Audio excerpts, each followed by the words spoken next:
तो सबसे पहले ये है कि ये ध्यान रखना चाहिए कि हमको CGPSC जाना है तो एक हो सकता है कि पहली बार में निकल जाए, हो सकता है दूसरे बार में निकले, हो सकता है तीसरा बार में निकले, और ये भी हो सकता है कि 5 साल में ना निकले। वैसी मेंस में जैसे कि हर बार का है कि सिंधु घाटी सभ्यता से या फिर वो साक्ष्य पूछेगा या महत्व पूछता है। लास्ट 5-6 साल 10 साल का ट्रेंड वही बता रहा है, तो हमको बाकी चीज़ पढ़ना ही नहीं है। सबसे पहले अगर प्री की बात करें तो हम लोग समझ नहीं पाते कि क्वेश्चन कहाँ से आ रहा है या कहाँ से आ सकता है या कहाँ से आया है, तो हमको किस वे में तैयारी करना है। तो जो पुराने सारे क्वेश्चन पेपर है उसको हम लोग को एनालिसिस करना चाहिए कि एक पर्टिकुलर टॉपिक से किस टाइप का क्वेश्चन पूछे जा रहे हैं पिछले साल तक। अगर आप भी ये सोच रहे हैं कि यूपीएससी की तैयारी करेंगे बट नहीं जानते कि कितना टाइम लगेगा, कहाँ से पढ़ना है, कैसे पढ़ना है और ये एग्जाम आपके लिए है भी या नहीं, तो हम लोग आप लोगों के लिए लेके आ रहे हैं यूपीएससी मेंटरशिप प्रोग्राम, जहां हमारे एक्सपर्ट्स आपको हेल्प करेंगे with strategy, master plan and help you to overcome your fear. ये सारी चीजें आपको मिलेंगी at a very affordable price, जहां पर आप हमारे एक्सपर्ट से बात करके सॉल्व कर पाएंगे अपने सारे डाउट। तो जल्दी से मैसेज करें नीचे दिए गए व्हाट्सएप नंबर पर और अपने स्लॉट्स को बुक करें। Hello everyone, welcome to yet another episode of mentors ज्ञान। तो जिस चीज़ का, जिस मोमेंट का हम लोगों को अभी सबसे ज़्यादा इंतज़ार था, फाइनली हमारे साथ हैं डिप्टी कलेक्टर प्रीतेश सिंह राजपूत जी। तो सर, सबसे पहले आपका बहुत बहुत स्वागत है। धन्यवाद। एंड आप लोगों को बताना चाहूँ सर, सबसे पहले CGPSC क्रैक कर चुके हैं, फिर इन्होंने इसी साल UPSC एग्जामिनेशन भी क्रैक किया हुआ है। तो ये बहुत बड़ा मोमेंट है आप सब लोगों के लिए और हमारे लिए भी कि हम लोगों को इनसे बात करने के, इनको जानने का मौका मिल रहा है। जितने भी एस्पिरेंट हैं जो तैयारी कर रहे हैं और जिनका सपना होता है CGPSC दिलाना, डिप्टी कलेक्टर बनना, UPSC दिलाना, तो सर यहाँ पे बैठे हुए हैं, सारे एग्जामिनेशंस क्रैक किए हुए हैं। कैसे क्रैक किया जाता है इस एग्जामिनेशन को, कैसा फेज़ रहता है इस पूरे ट्रांसफॉर्मेशन में कि आप एक स्टूडेंट से एक ऑफिसर का पूरा एक जर्नी ट्रैवल करते हैं, तो वो सब हम लोग डिस्कस करेंगे। बहुत कुछ आप लोगों को जानने के लिए मिलेगा। Let's welcome Pritesh sir. Sir कैसे हैं आप? मैं अच्छा हूँ, आप बताइए कैसे? बहुत बहुत आपका इंतज़ार था हम लोगों को भी, क्योंकि ना एक्चुअल में सब कुछ आपके बारे में ना एकदम डिटेल में जानना चाहते हैं। मैं आपके लिए एक वीडियो भी बनाया हुआ था कॉन्ग्रेचुलेशंस के ऊपर। तो बार बार कमेंट में सिर्फ यही था कि सर को बुलाइए, सर के बारे में जानना है, कैसे इस एग्जामिनेशन को क्रैक किया जाता है, हर एक चीज़। पर उससे पहले आप अपने बारे में बताइए, कहाँ से हैं आप, कैसे ये जर्नी शुरू हुई? मैं तो छोटे से गाँव में जगाऊँ लोरमी से हूँ। वहीं से ही मैं स्कूल किया हूँ। वही मैं 5वीं तक मैं गवर्नमेंट स्कूल से पढ़ा हूँ। फिर झापल में एक Maharana Pratap higher secondary school Jhapal है, वहाँ से मैं 12वीं तक किया हूँ। मेरा साइंस और बायो दोनों स्ट्रीम था। फिर उस समय तक एग्रीकल्चर का थोड़ा ज़्यादा हाइप था, तो मैं एग्रीकल्चर इंजीनियरिंग किया इंदिरा गांधी कृषि विश्वविद्यालय से। तो फिर 2018 तक मैं वहाँ था। फिर 18 से मैं CGPSC का तैयारी करना स्टार्ट किया। तो 2018 का जो CGPSC था तो मैं अंडर एज था उस समय, तो वो नहीं दिला पाया।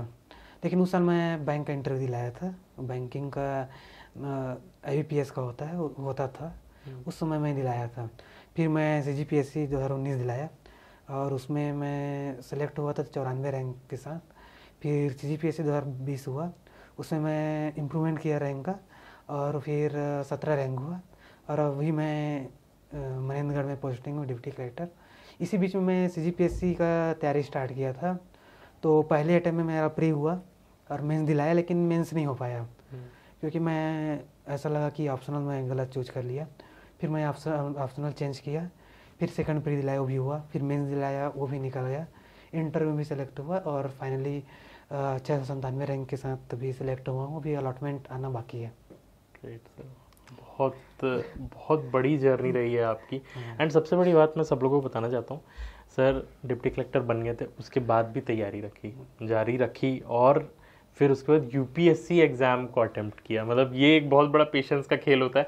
मैं पर्सनली बता रहा हूँ, जितने भी यहाँ पे ऑफिसर्स आते थे जिनके साथ हम लोग इंटरव्यू करते थे, हम लोग पूछते थे प्रीतेश सर कैसे हैं, कहाँ हैं करके, बोलते थे वो पढ़ रहे हैं, वो जहाँ ट्रेनिंग हो रहा है वो वहाँ से ही बाहर नहीं निकल रहे। हम लोग घूमने निकल जाते हैं निमोरा से, वो वहीं पर बैठ के पढ़ रहे हैं। ये सही था? कैसे आप इतना डेडिकेशन मेंटेन करते थे?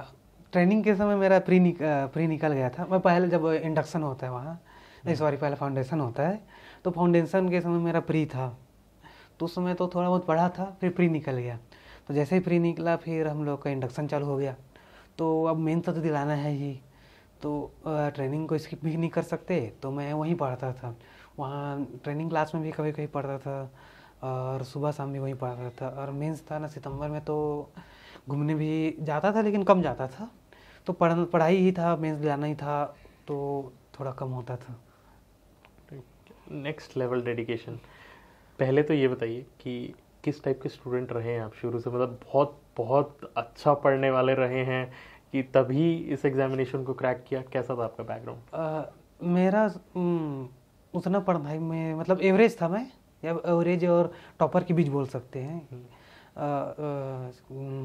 स्कूल समय भी मैं एवरेज से थोड़ा ऊपर ही था, 80-85 के रेंज में था मैं। कॉलेज में बैक भी लगा था, वो थोड़ा मेरा पर्सनल प्रॉब्लम था, इसके कारण लगा था, मैं पढ़ नहीं पाया था।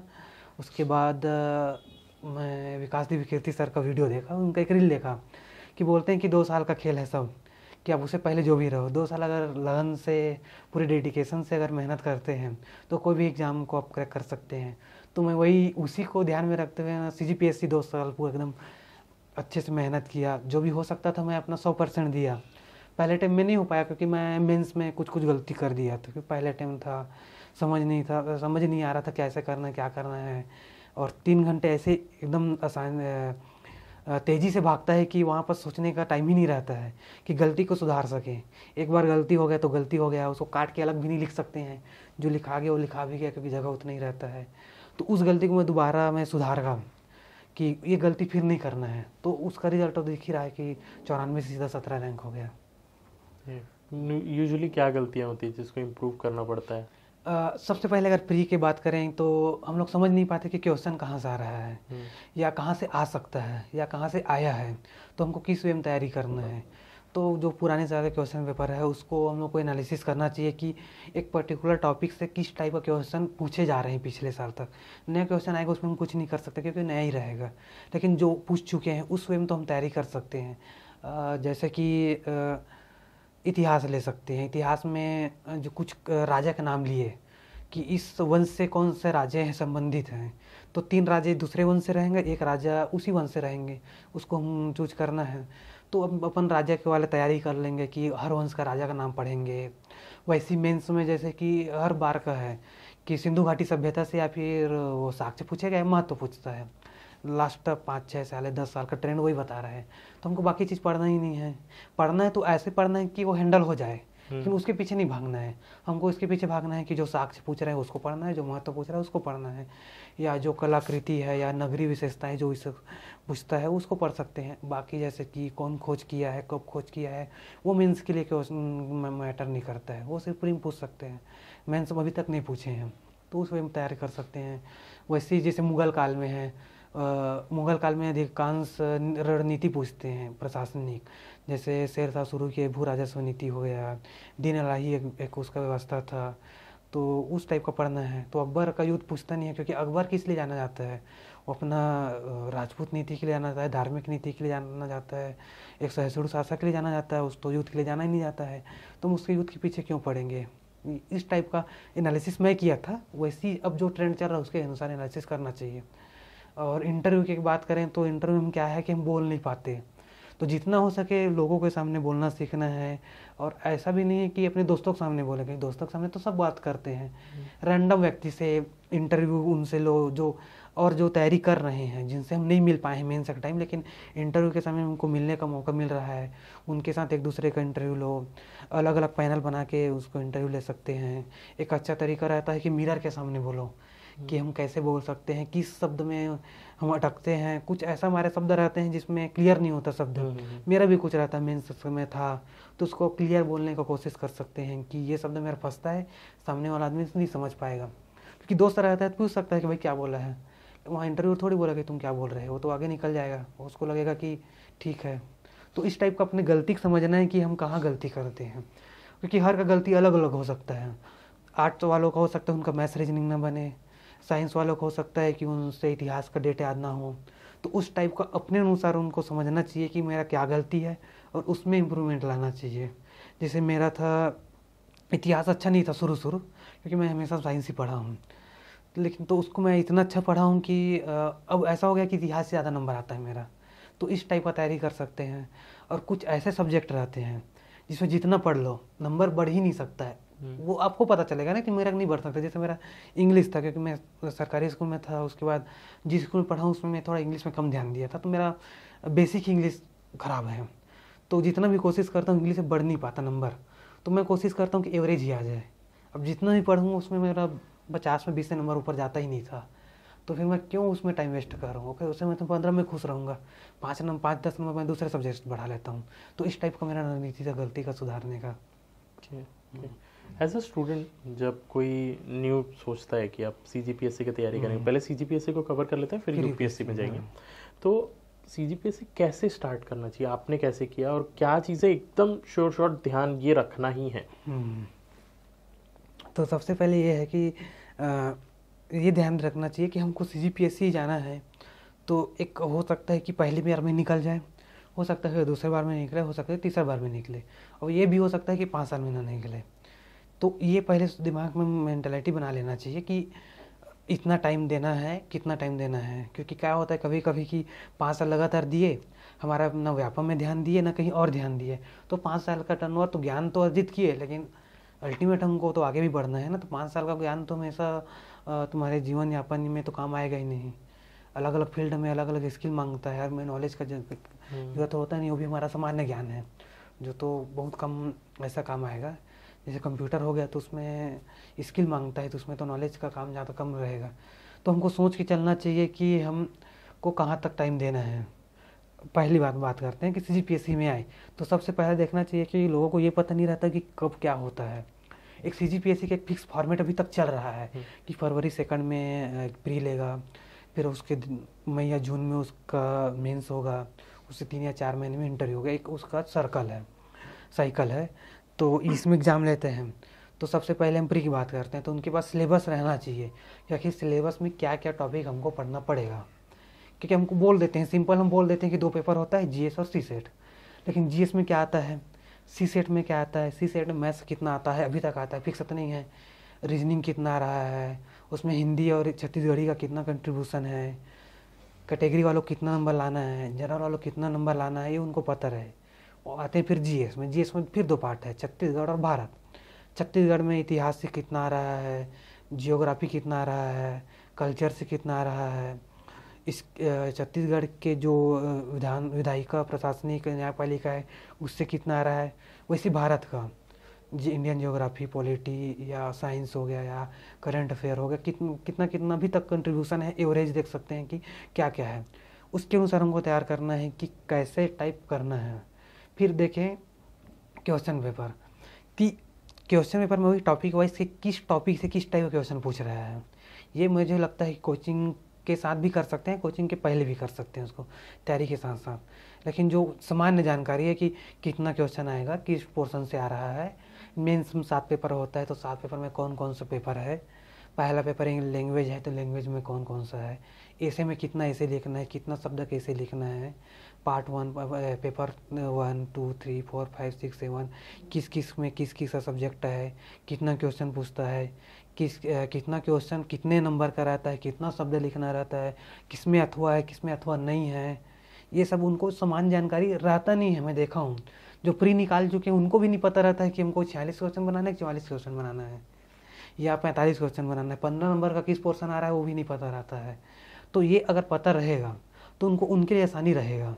कि जैसे कि पार्ट 3 की बात करते हैं हिस्ट्री वाले में, भारत का इतिहास छत्तीसगढ़ के इतिहास से 75 है और लोक प्रशासन और संविधान से 50 नंबर का है।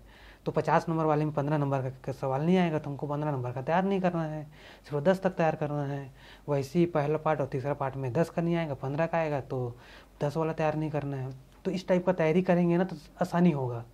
जो बोलते हैं कि सिलेबस ज़्यादा है, मैं मानता हूँ सिलेबस ज़्यादा है, लिखा है, लेकिन अगर पहले आप प्री निकाल चुके हो और पहले से इस तरफ की स्मार्ट स्टडी या एनालिसिस करके अगर बैठे हैं तो आसानी से उसको क्लियर कर सकते हैं। ओके, मतलब ये सब एनालिसिस करना कैसे है? मतलब आप खुद से करते हो या कोई हेल्प करता है कि गाइड किसी से लेना चाहिए, कैसे किया जाए? सबसे पहले तो मुझे लगता है कि खुद से ज़्यादा सही रहेगा, क्योंकि दूसरे बताने वाले 2 पोर्शन बताएंगे, जैसे मैं बताया हूँ कि सिंधु घाटी सभ्यता, मुगल काल वगैरह, तो मैं 2 टॉपिक बताऊँगा, 4 टॉपिक बताऊँगा, 10 टॉपिक बताऊँगा ज़्यादा से ज़्यादा। लेकिन जब खुद से करेंगे तो सीखेंगे, उस क्वेश्चन भी देखेंगे, उसका आंसर भी देखेंगे। जैसे बोलते हैं ना कि मैं नोट्स बनाया हूँ, तो नोट्स पढ़ के आदमी पास नहीं हो पाएगा, लेकिन जो बनाया है वो तो 10 बुक पढ़ के बनाया है ना, तो उसके पास 10 बुक का नॉलेज है और उसका मेन पॉइंट उसी पर नोट्स में लिखा है। लेकिन मेन पॉइंट लिखने से आंसर अच्छा होगा, लेकिन जो नॉलेज चाहिए, जो उसमें इनपुट, वो जो सेंटेंस जमा सकता है, जो 10 बुक बना के पढ़े हैं, वो सिर्फ मेन टॉपिक या मेन कीवर्ड को पढ़ने से नहीं आ पाता है वो। तो इसलिए बोल रहा हूँ कि एनालिसिस खुद से ज़्यादा सही है। अगर कहीं कोई नहीं सीख पा रहे हैं कैसे एनालिसिस करना है, तो दूसरे का सहारा ले सकते हैं। लेकिन इतने सारे वीडियो है तो उतना वो नहीं है हार्ड के एनालिसिस ना कर पाए, क्योंकि हम पीएससी की तैयारी कर रहे हैं, तो मुझे लगता है कि एक्सपीरियंस इतना उम्मीद किया जाए कि खुद कर सके। ये सारे ड्यूरेशन में आपने क्या सीखा कि प्रीलिम्स पहले करना चाहिए, मेंस को बाद में करना चाहिए, साथ में करना चाहिए? कैसे अगर कोई अपने लिए 1 या 1.5 साल लेके आ रहा है तो इस टाइम को यूटिलाइज करें?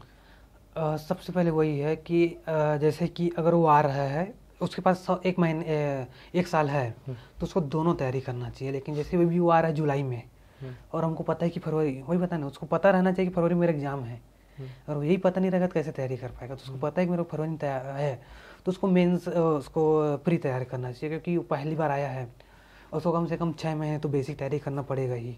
तो प्री और मेंस उसके लिए थोड़ा सा कठिन हो जाएगा। लेकिन अगर उसके पास 1 साल है, तो उसको प्री मेंस कर सकते हैं, क्योंकि यहाँ बिलासपुर में देखोगे प्री और मेंस का अलग अलग कोचिंग करा के थोड़ा सा लोगों को बांट दिए हैं कि तुम पहले प्री करो फिर मेंस करो। यूपीएससी में ऐसा कुछ प्री मेंस वाला ही नहीं, एक ही कोचिंग होता है वहाँ, प्री मेंस सबका। तो इसमें भी क्या है कि लगभग 60 से 70% सेम है प्री और मेंस का। तो अगर हम दोनों भी तैयार लेके चलते हैं तो हमारा 70% तो तैयार हो ही जाएगा। मेंस के लिए कुछ पोर्शन ज़्यादा है, प्री में कुछ पोर्शन ज़्यादा है, तो उसको अलग से तैयार कर सकते हैं, तो हमारा वो आसानी हो जाएगा। जैसे ऐसे हो गया है, ऐसे एकदम अलग है, लेकिन ऐसे के लिए जो नॉलेज चाहिए वो तो प्री के लिए भी काम आएगा ना। जैसे इस बार आया है छत्तीसगढ़ पर्यटन की संभावनाएं वाला, वो तो हम संस्कृति में पढ़ते ही हैं, पर्यटन वाले में चैप्टर में, कि हमारे जिला विवरण में पढ़ते हैं, संस्कृति और पर्यटन वाला चैप्टर में पढ़ते हैं कि हमारे राज्य में क्या क्या पर्यटन के क्षेत्र हैं, तो उसी को थोड़ा सा एलाबोरेट कर देंगे तो ऐसे ऐसे बन जाएगा उसका। सिंपल सी बात है, मतलब जो ऐसे टॉपिक है पूरा सारे जीएस का कंपाइल कर सकते हैं उसमें। तो शुरू से ही राइटिंग प्रैक्टिस करते रहना चाहिए? नहीं, सबसे पहले ना अगर उसका बेसिक तैयार हो चुका है 3 महीने, 4 महीने, 5 महीने में, उसके बाद उसको तैयार करना चाहिए, क्योंकि शुरू से चालू करेगा ना तो उसको समझ नहीं आएगा कि कैसे लिखना है, तो उससे आदमी थोड़ा डिमोटिवेट हो जाता है कि मेरे को आ ही नहीं रहा है। तो थोड़ा कहीं नॉलेज आ जाएगा, थोड़ा सा उसको लिखने लिए हो जाएंगे वो, तो फिर लिखना चालू करेंगे, क्योंकि लिखने से याद भी होगा उसको धीरे धीरे, और रिवाइज भी होते जाएगा। वरना क्या होगा, एक टॉपिक उठाया, प्री पढ़ेगा, मेंस पढ़ेगा और फिर लिखेगा, तो उसको लगेगा बहुत स्लो चल रहा हूँ, मैं पीछे हो जाऊँगा। तो उससे हटाने से अच्छा है कि 3-4 महीने या 5-6 महीने में जितना वो टाइम ले सके, एक बार अच्छे से उसको पढ़ ले, फिर अगले जब दूसरा रिवीजन करें तो आंसर राइटिंग करना ज़्यादा बेहतर रहेगा। ये बताइए, क्या टॉपर्स का या डिप्टी कलेक्टर्स के सारे सब्जेक्ट एकदम स्ट्रांग होते हैं क्या? जितना भी वो मेंस में पेपर दिलाते हैं, 7 पेपर, सब स्ट्रांग रहते हैं? बाकी का तो नहीं पता, 1-2 दोस्त हैं उनका तो सब स्ट्रांग नहीं रहता, मेरा भी स्ट्रांग नहीं था। जैसे मेरा लैंग्वेज अच्छा नहीं है, सबसे कम नंबर मेरा, मतलब सेकंड कम नंबर था लैंग्वेज में, सबसे कम था पेपर 7 के बाद लैंग्वेज में। तो मैं बाकी सब्जेक्ट में गेन कर लिया, क्योंकि मुझे पता था कि ऐसे मेरा कम आएगा, तो इसमें दूसरे सब्जेक्ट में स्ट्रांग कर लिया था। तो हर बार वही होता है ना कि आपको अपने आप को समझना पड़ेगा कि मैं कहाँ कमज़ोर हूँ। जिसमें पहले बताया कि मैं इंग्लिश में कमज़ोर था, इसलिए लैंग्वेज कम हो गया अपने आप। तो मैं दूसरे सब्जेक्ट में, जैसे हिस्ट्री अच्छा हो गया था मेरा, पेपर 4 साइंस वाला चैप्टर अच्छा हो गया था, तो उसमें उससे गेन कर लिया था नंबर। ओके, मतलब आपको अपना स्ट्रेंथ और वीकनेस अगर पता हाँ, पता रहना तो चाहिए, उसके हिसाब से आप अपना। हाँ, नहीं क्या 7 पेपर है ना, 7 पेपर में कोई भी एकदम बेहतरीन नहीं हो सकते हैं। जिसमें कमज़ोर हो उसको हम एवरेज ला सकते हैं, एवरेज लाने की कोशिश कर सकते हैं, लेकिन उसको कवर करने के लिए दूसरे सब्जेक्ट स्ट्रांग कर लो, क्योंकि 7 पेपर ऐसा है कि कभी ना कभी कहीं ऊपर नीचे होता ही रहता है। जैसे इस बार का पेपर में पेपर 4 फिर भी थोड़ा सा अलग टाइप लग रहा था, तो उसके लिए उसमें डरने की बात नहीं, बाकी आप 6 बार हैंडल कर लोगे तो मैनेज हो जाएगा पेपर 4 उसका नंबर। अनसर्टन है ना, क्योंकि है ही अनसर्टन ये चीज़ें। तो रहोगी, एक दो पेपर रहता तो चलो ठीक है, अच्छा हो जाएगा। उसमें 7 पेपर है, हर पेपर में ऐसे छोड़ के 3-3 पार्ट है, तो कोई ना एक पेपर ऐसा थोड़ा ऊपर नीचे हो ही जाएगा। आता रहेगा तो प्रेशर में हो जाता है वहाँ पास, या लिखने में हम क्वेश्चन कभी कभी जल्दी जल्दी पढ़ना रहता है तो क्वेश्चन को दूसरा समझ लेते हैं। मेरे से खुद हुआ था एक बार, मतलब 2 नंबर वाला हुआ था तो थोड़ा सा कम घाटा हुआ मुझे। मैं दूसरा समझ लिया उसको, एक लाइन लिखा तो फिर याद आया, अच्छा ये तो आंसर इसका नहीं था, उसको काट के फिर नीचे में लिखा मैं। अच्छा। 2 लाइन में। तो ऐसा कभी कभी हो जाता है कि क्वेश्चन गलत समझ लिए, या दूसरा क्वेश्चन का उसमें आंसर लिख दिए। उस टाइम ये प्रेशर कैसे आप झेलते हैं, स्पेशली मेंस के स्टूडेंट्स के लिए है कि जो सोचे हैं वो नहीं हो पाया, तो जो प्रेशर क्रिएट होता है माइंड में, अरे यार ये तो गड़बड़ हो गया करके, तो वो जो टाइम मैनेज हुआ रहता है या जो आप सोचे रहते हो वो सारी चीज़ें गड़बड़, वो सब कैसे मैनेज करते हो आप? इसके लिए मैं सबसे पहले बोलूँगा कि आप अपने आप को तैयार करो। जैसे क्रिकेट में होता है ना कि प्रैक्टिस इतना कर लिए रहते हैं कि वहाँ पर जाके उसको हैंडल कर लेते हैं।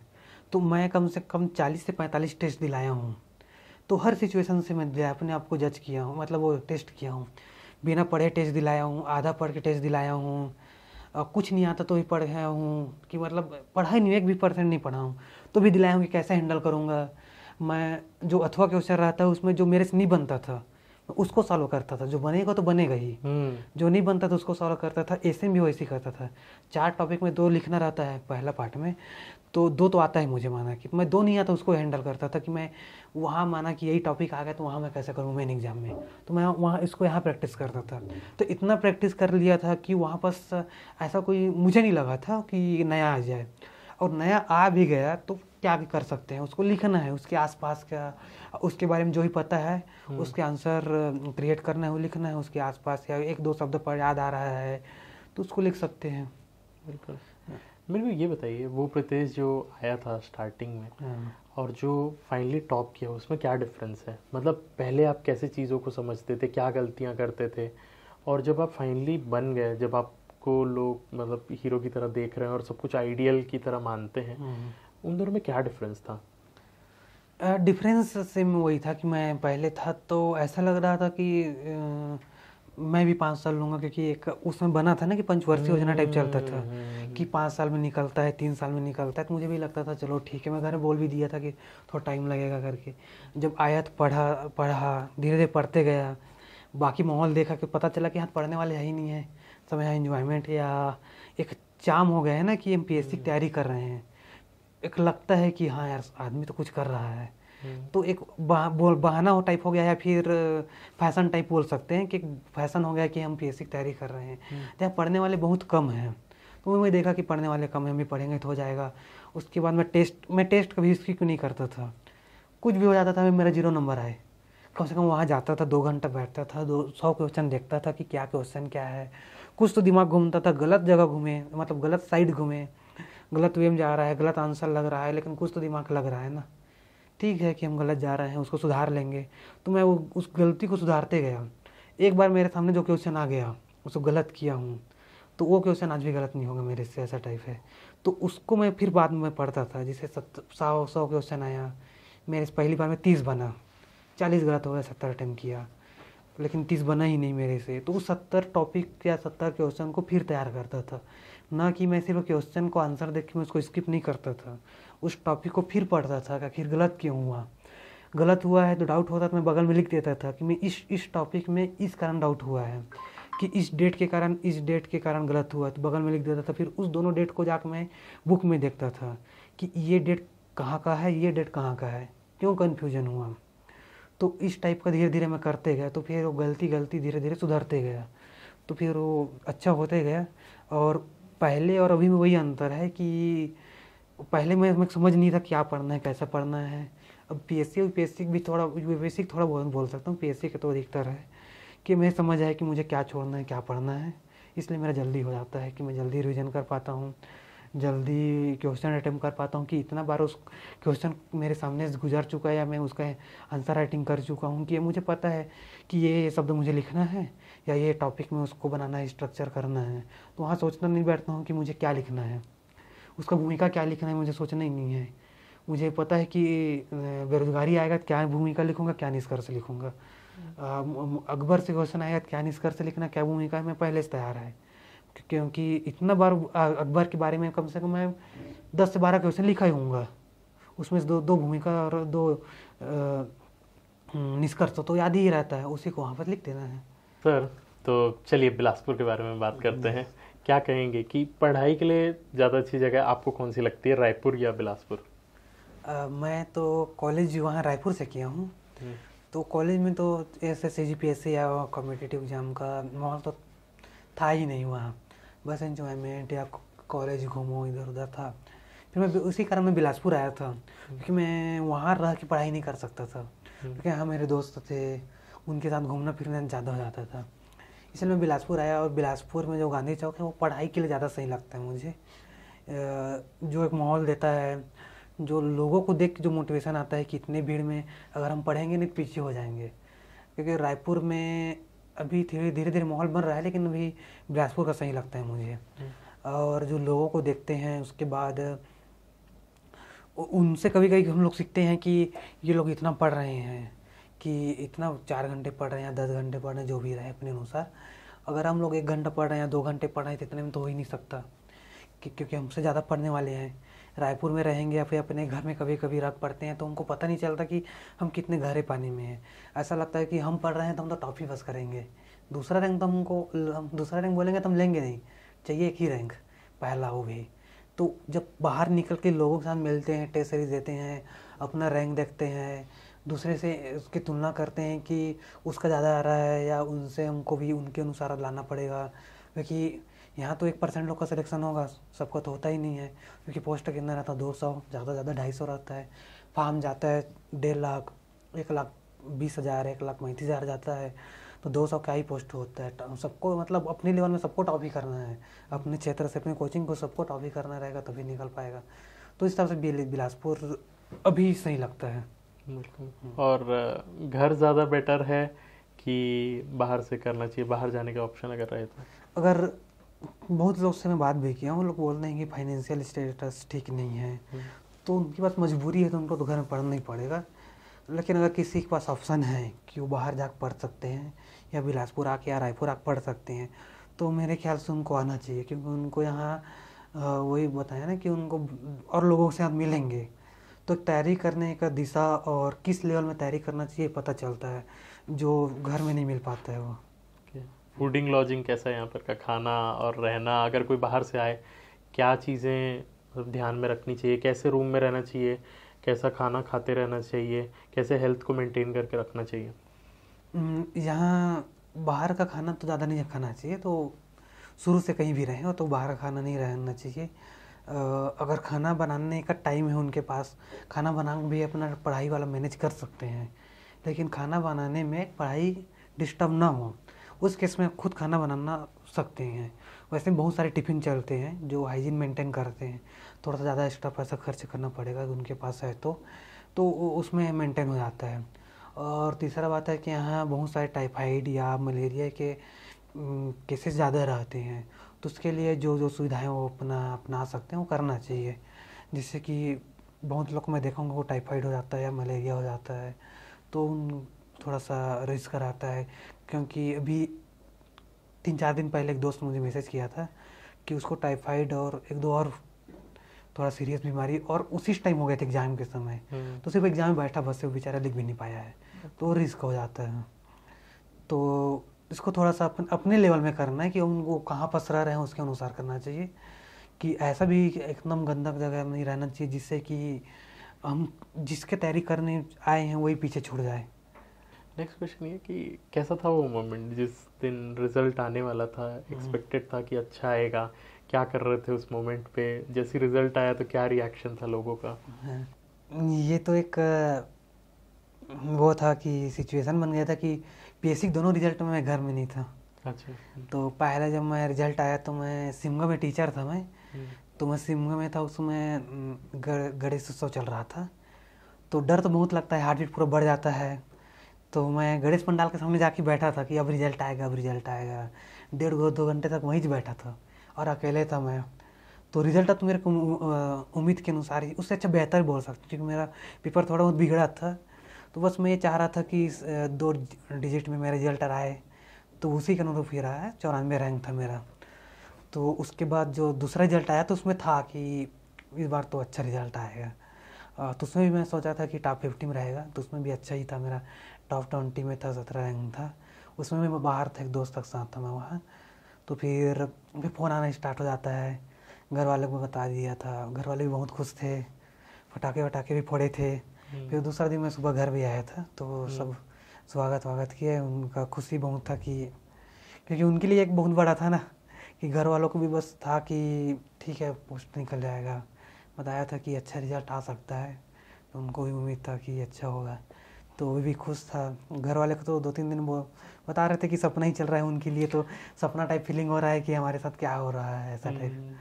तो फीलिंग तो अभी भी लगता है, वो सोचता हूँ तो अभी भी अंदर ही बहुत ज़्यादा खुशी लगता है कि मैं किया हूँ या मेरे से अच्छा हुआ है।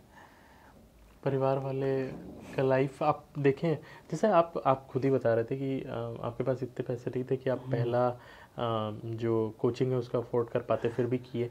फिर उसके बाद जो आप सिलेक्ट हुए, उसके बाद कुछ चेंजेस जो आपने फैमिली में देखा होगा या सोसाइटी में देखा होगा?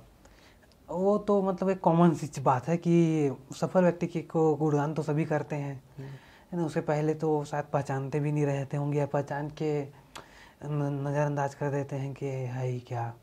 तो उनकी गलती नहीं, एक समाज की एक मानसिकता है कि जो सक्सेस होंगे उसी के पीछे ही जाएंगे।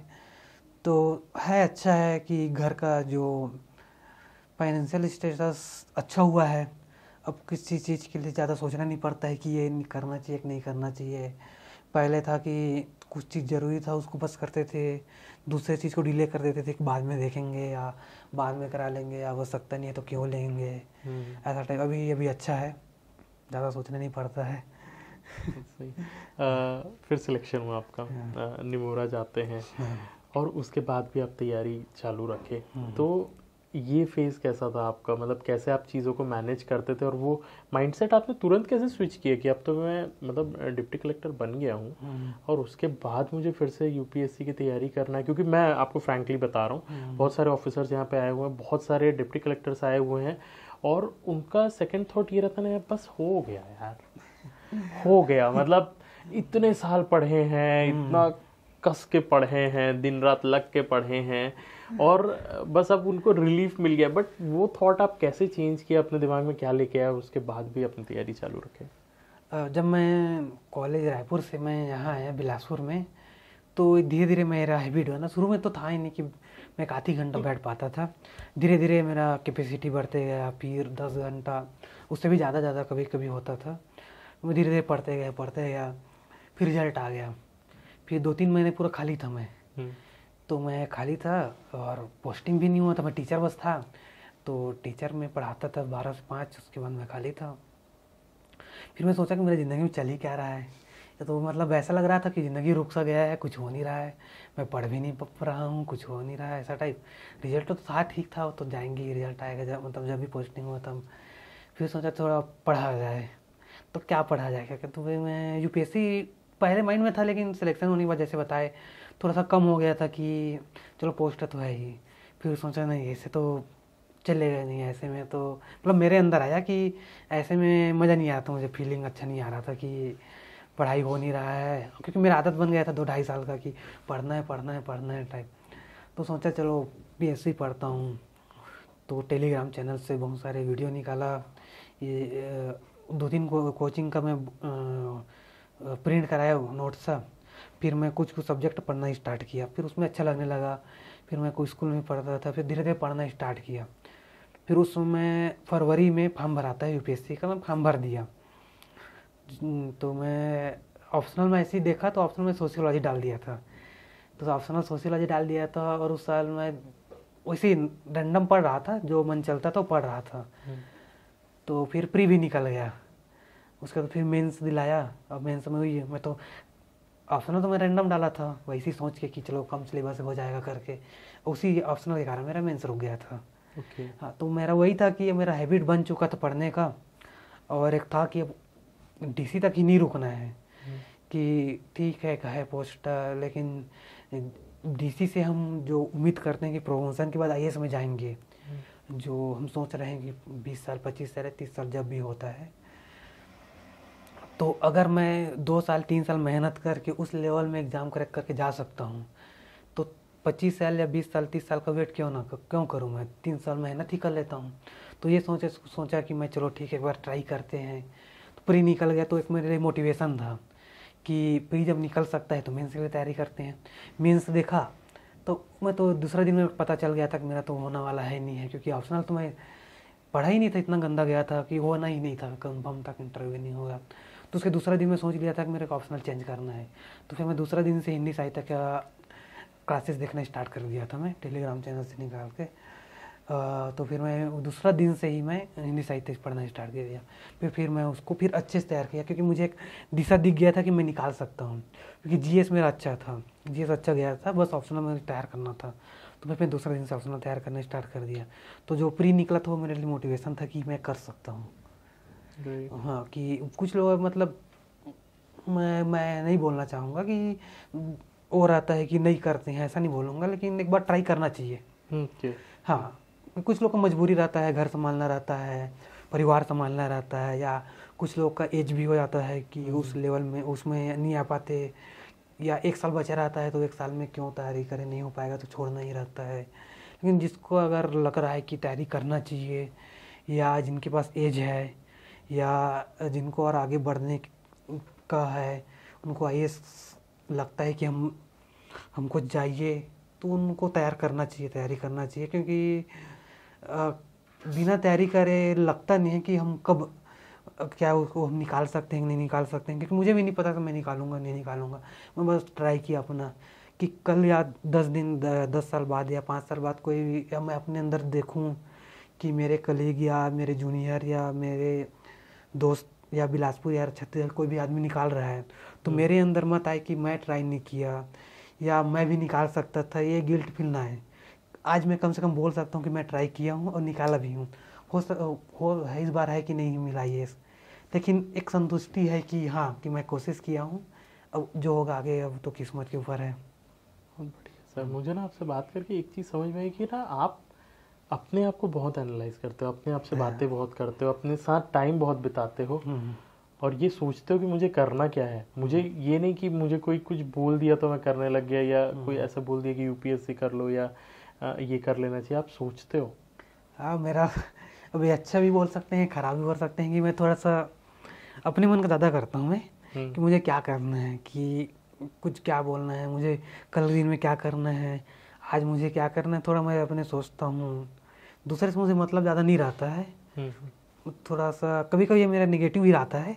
अच्छा। कि मैं सामने वालों को ज़्यादा रिकॉग्नाइज नहीं कर पाता हूँ। मतलब ये मेरी गलती नहीं, मेरी आदत में आ चुका है कि कुछ लोग बोलते हैं कि इगोइस्ट है या बदल गया है। मतलब ऐसा नहीं है कि मैं जान के करता हूँ, मेरे अंदर आ चुका है कि मैं अपने अंदर इतना हो चुका है, मैं अंदर घुस चुका हूँ, पहले प्रायोरिटी। हाँ, तो अंदर मैं इतना घुस चुका हूँ कि ना हो जाता है, रैंडम हो जाता है मेरे से। लेकिन वही है कि मैं पहले अपने आप को सोचता हूँ कि अपने एनालिसिस करता हूँ मैं क्या कर सकता हूँ, क्या नहीं कर सकता हूँ, क्या मेरे लिए अच्छा हो सकता है, या परिवार के लिए क्या अच्छा हो सकता है, दोस्तों के लिए क्या अच्छा हो सकता है। और जो निगेटिव आता है उसके कारण, तो उसको मैं सोचता हूँ कि दूर करूँ। कभी कभी आ जाता है, वरना तो हर चीज़ का पॉजिटिव निगेटिव हर चीज़ का रहता है। कोई एक्शन आप लोगे तो कुछ लोगों को हाँ बोलना पड़ेगा, कुछ को ना बोलना पड़ेगा। अब आपके यूपीएससी के प्रिपरेशन में ही आप अगर बाकी लोगों को ना बोले तभी आप पढ़ रहे होगे। हाँ, वही हुआ था कि मैं कुछ लोग से बात नहीं कर पाया, कुछ लोग से मिल नहीं पाया।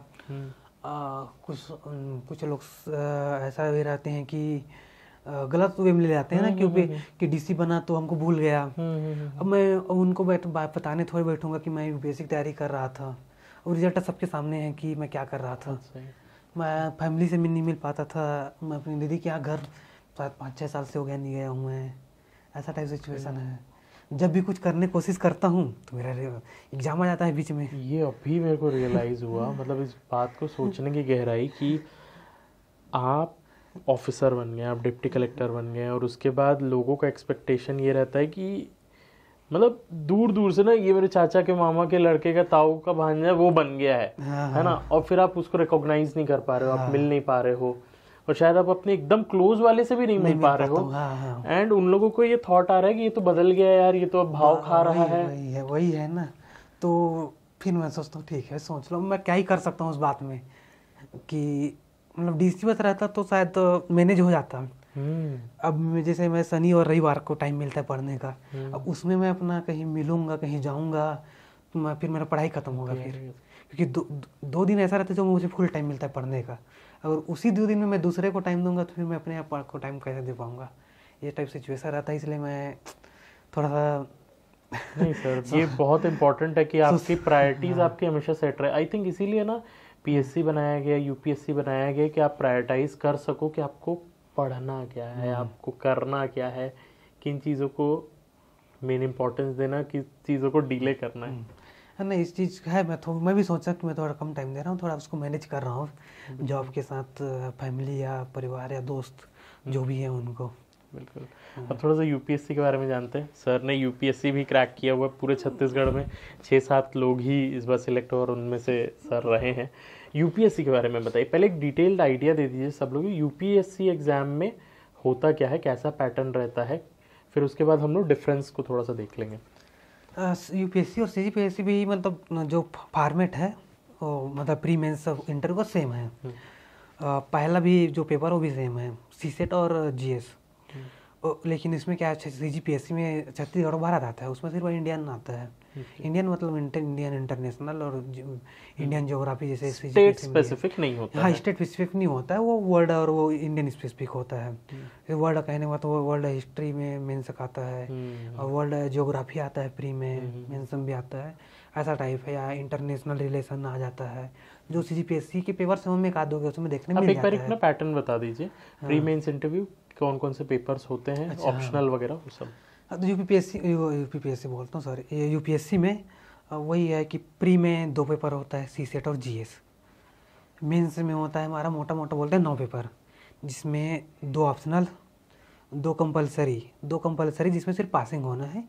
हिंदी एक लैंग्वेज है, और इंग्लिश, तो इंग्लिश कंपलसरी लेना ही पड़ेगा।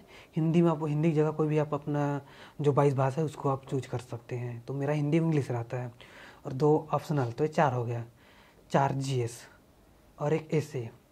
तो एसे उसमें 2 एसे लिखना रहता है, 1250 का, और 4 जीएस होता है। उसमें पहले में हिस्ट्री ज्योग्राफी रहता है, दूसरे में आपका पॉलिटी वाला रहता है, पॉलिटी इंडियन इंटरनेशनल रिलेशन, तीसरा आपका साइंस टेक बोलते हैं उसको, और चौथा उसको एथिक्स बोलते हैं। और जो ऑप्शनल रहता है वो कोई भी स्ट्रीम, उसमें जो सिलेबस आता है यूपीएससी का नोटिफिकेशन, उसमें मेंशन है कि आप कौन सा चूज कर सकते हैं, उसमें कोई एक चूज कर सकते हैं, ये होता है। तो सबसे पहले ऐसे होता है, फिर लगातार 4 जीएस होता है 2 दिन में, फिर 1 हफ्ते 5 दिन का गैप होता है, फिर 2 वो होता है आपका कंपलसरी हिंदी और इंग्लिश, या हिंदी कोई भी ले सकते हैं, और फिर 1 दिन में होता है आपका ऑप्शनल। इसके होने के बाद फिर 2 महीने या 2.5 महीने में आपका मेंस का रिजल्ट आता है। फिर इंटरव्यू का शेड्यूल आता है, वो 3 हर बार हो चुका है, 2-3 बार हो गया है कि 3 फेस में होता है, 3 फेस में। तो हिंदी मीडियम का अधिकतर पहला फेस के लास्ट टाइम में होता है। तो मेरा इस बार 30 जनवरी को था। उसके बाद फिर जब इंटरव्यू ख़त्म हो जाता है उसके बाद फिर रिजल्ट आता है। रिजल्ट आने के बाद फिर आपका अलॉटमेंट आता है। तो सीजीपीएससी टाइप अलॉटमेंट तुरंत नहीं आता है, अभी तक आया नहीं है, अभी तक 2.5 महीने होने वाला, 2.5 महीने ज़्यादा हो गया है। जब आएगा तो पता चल जाएगा उसका, तो अभी तो आया नहीं है।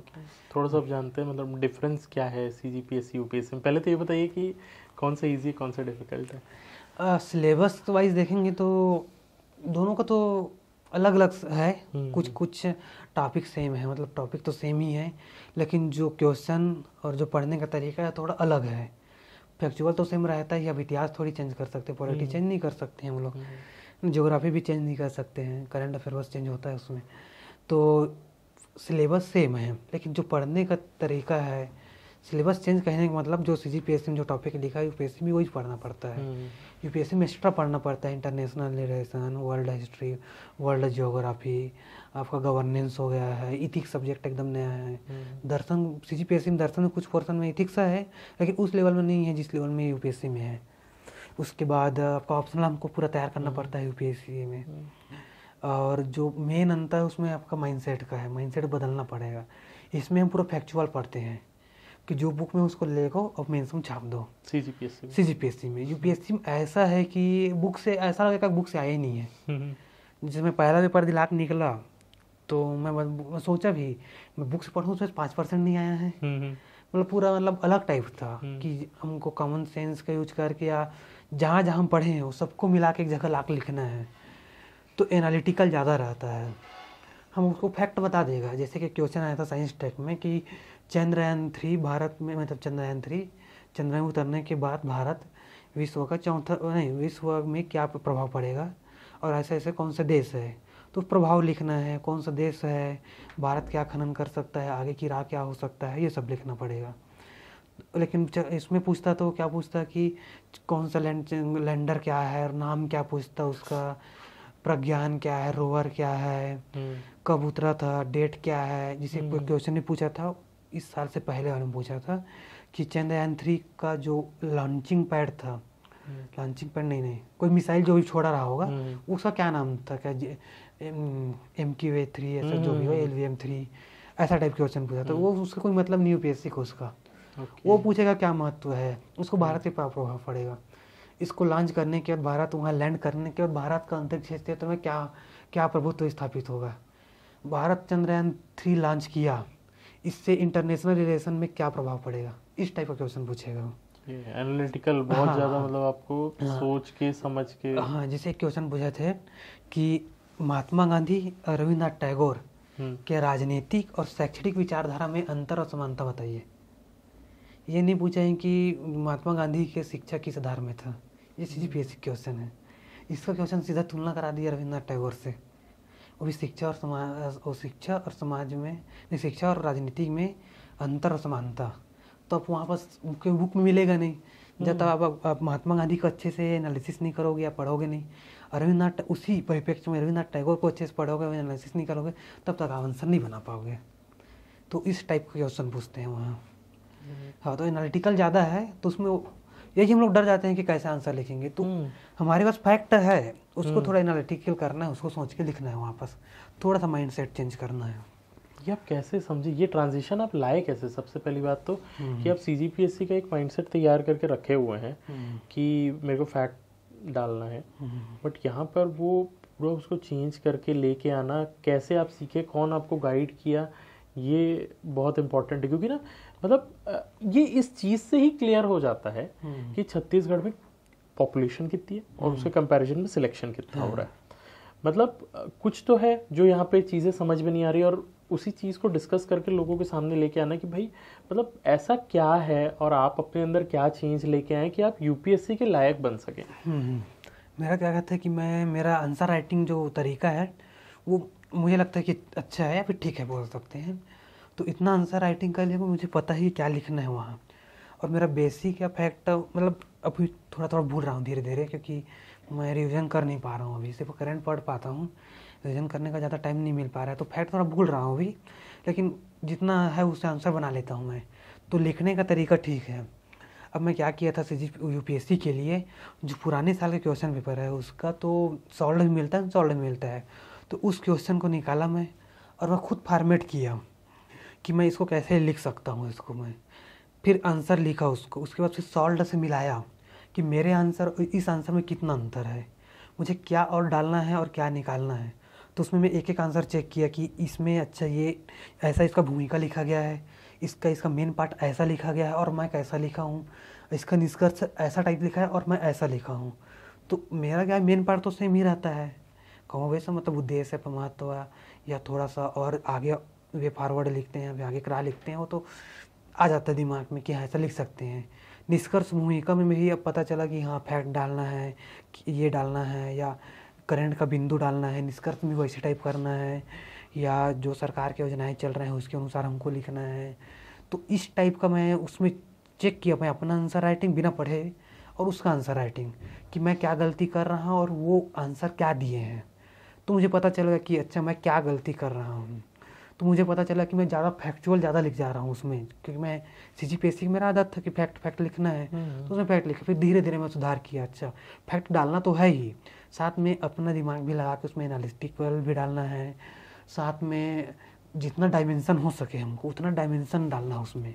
भले ही एक शब्द लिखें लेकिन डायमेंशन दिखना चाहिए कि शिक्षा लिख रहे हैं तो हम शिक्षा सिर्फ उच्च वर्ग की शिक्षा नहीं दिखा सकते, हम निम्न वर्ग ग्रामीण में कैसा दिखाएंगे, जंगल जहाँ हम लोग जैसे ऑनलाइन शिक्षा के बारे में बात कर रहे हैं, ऑनलाइन शिक्षा जब उसको पहुँचा नहीं सकते हम लोग, तो ऑनलाइन शिक्षा को हम लोग दूरस्थ क्षेत्र में जहाँ इंटरनेट नहीं है वहाँ कैसे रिकॉर्डिंग करके पहुँचा सकते हैं, या जो सिर्फ आप पढ़ लेते हैं लेकिन उनके यहाँ टीवी ही नहीं है तो मोबाइल के द्वारा जो पहुँचाना है, या जैसे कि मोबाइल बांटा गया था सरकार के द्वारा, उसका उदाहरण हम दे सकते हैं कि मोबाइल में हम पहले से ही डाल दें और उनके तक पहुँचा दें। या एक ऐसा जैसे कि हमारे यहाँ था एक ग्राम सभा टाइप बना के, ग्राम सभा सॉरी मतलब एक ग्राम में एक जगह बैठा के सबको एक ही टीवी से या एक ही टैबलेट से पढ़ा सकते हैं क्या उनको, ऐसा टाइप मतलब सोचना है अपने से ही। तो जैसे ऑनलाइन शिक्षा हम लोग फिर उच्च शिक्षा न रह के नीचे तक जा सकता है, तो ऐसा टाइप एनालिटिक करके ना उसको सोच के लिखना है। तो पहले से तैयार रहना चाहिए कि मुझे इस वे में भी ले जाना है। ऑनलाइन हम शिक्षा लिखेंगे तो हम बस वही लिखेंगे कि तेज इंटरनेट होना चाहिए, टावर गढ़ना चाहिए, लेकिन ऐसा भी क्षेत्र है जहाँ हो ही नहीं सकता ये सब, तो उसके लिए आप क्या अपनाओगे, वो भी तो ऑप्शन रहना चाहिए ना। तो ऐसा नहीं है कि हमको सिर्फ बिलासपुर या रायपुर को डेवलप करना है, हमको बस्तर को भी डेवलप करना है ना। तो सारे डायमेंशन सारे क्षेत्र ऐसा टाइप लिखना है उसमें।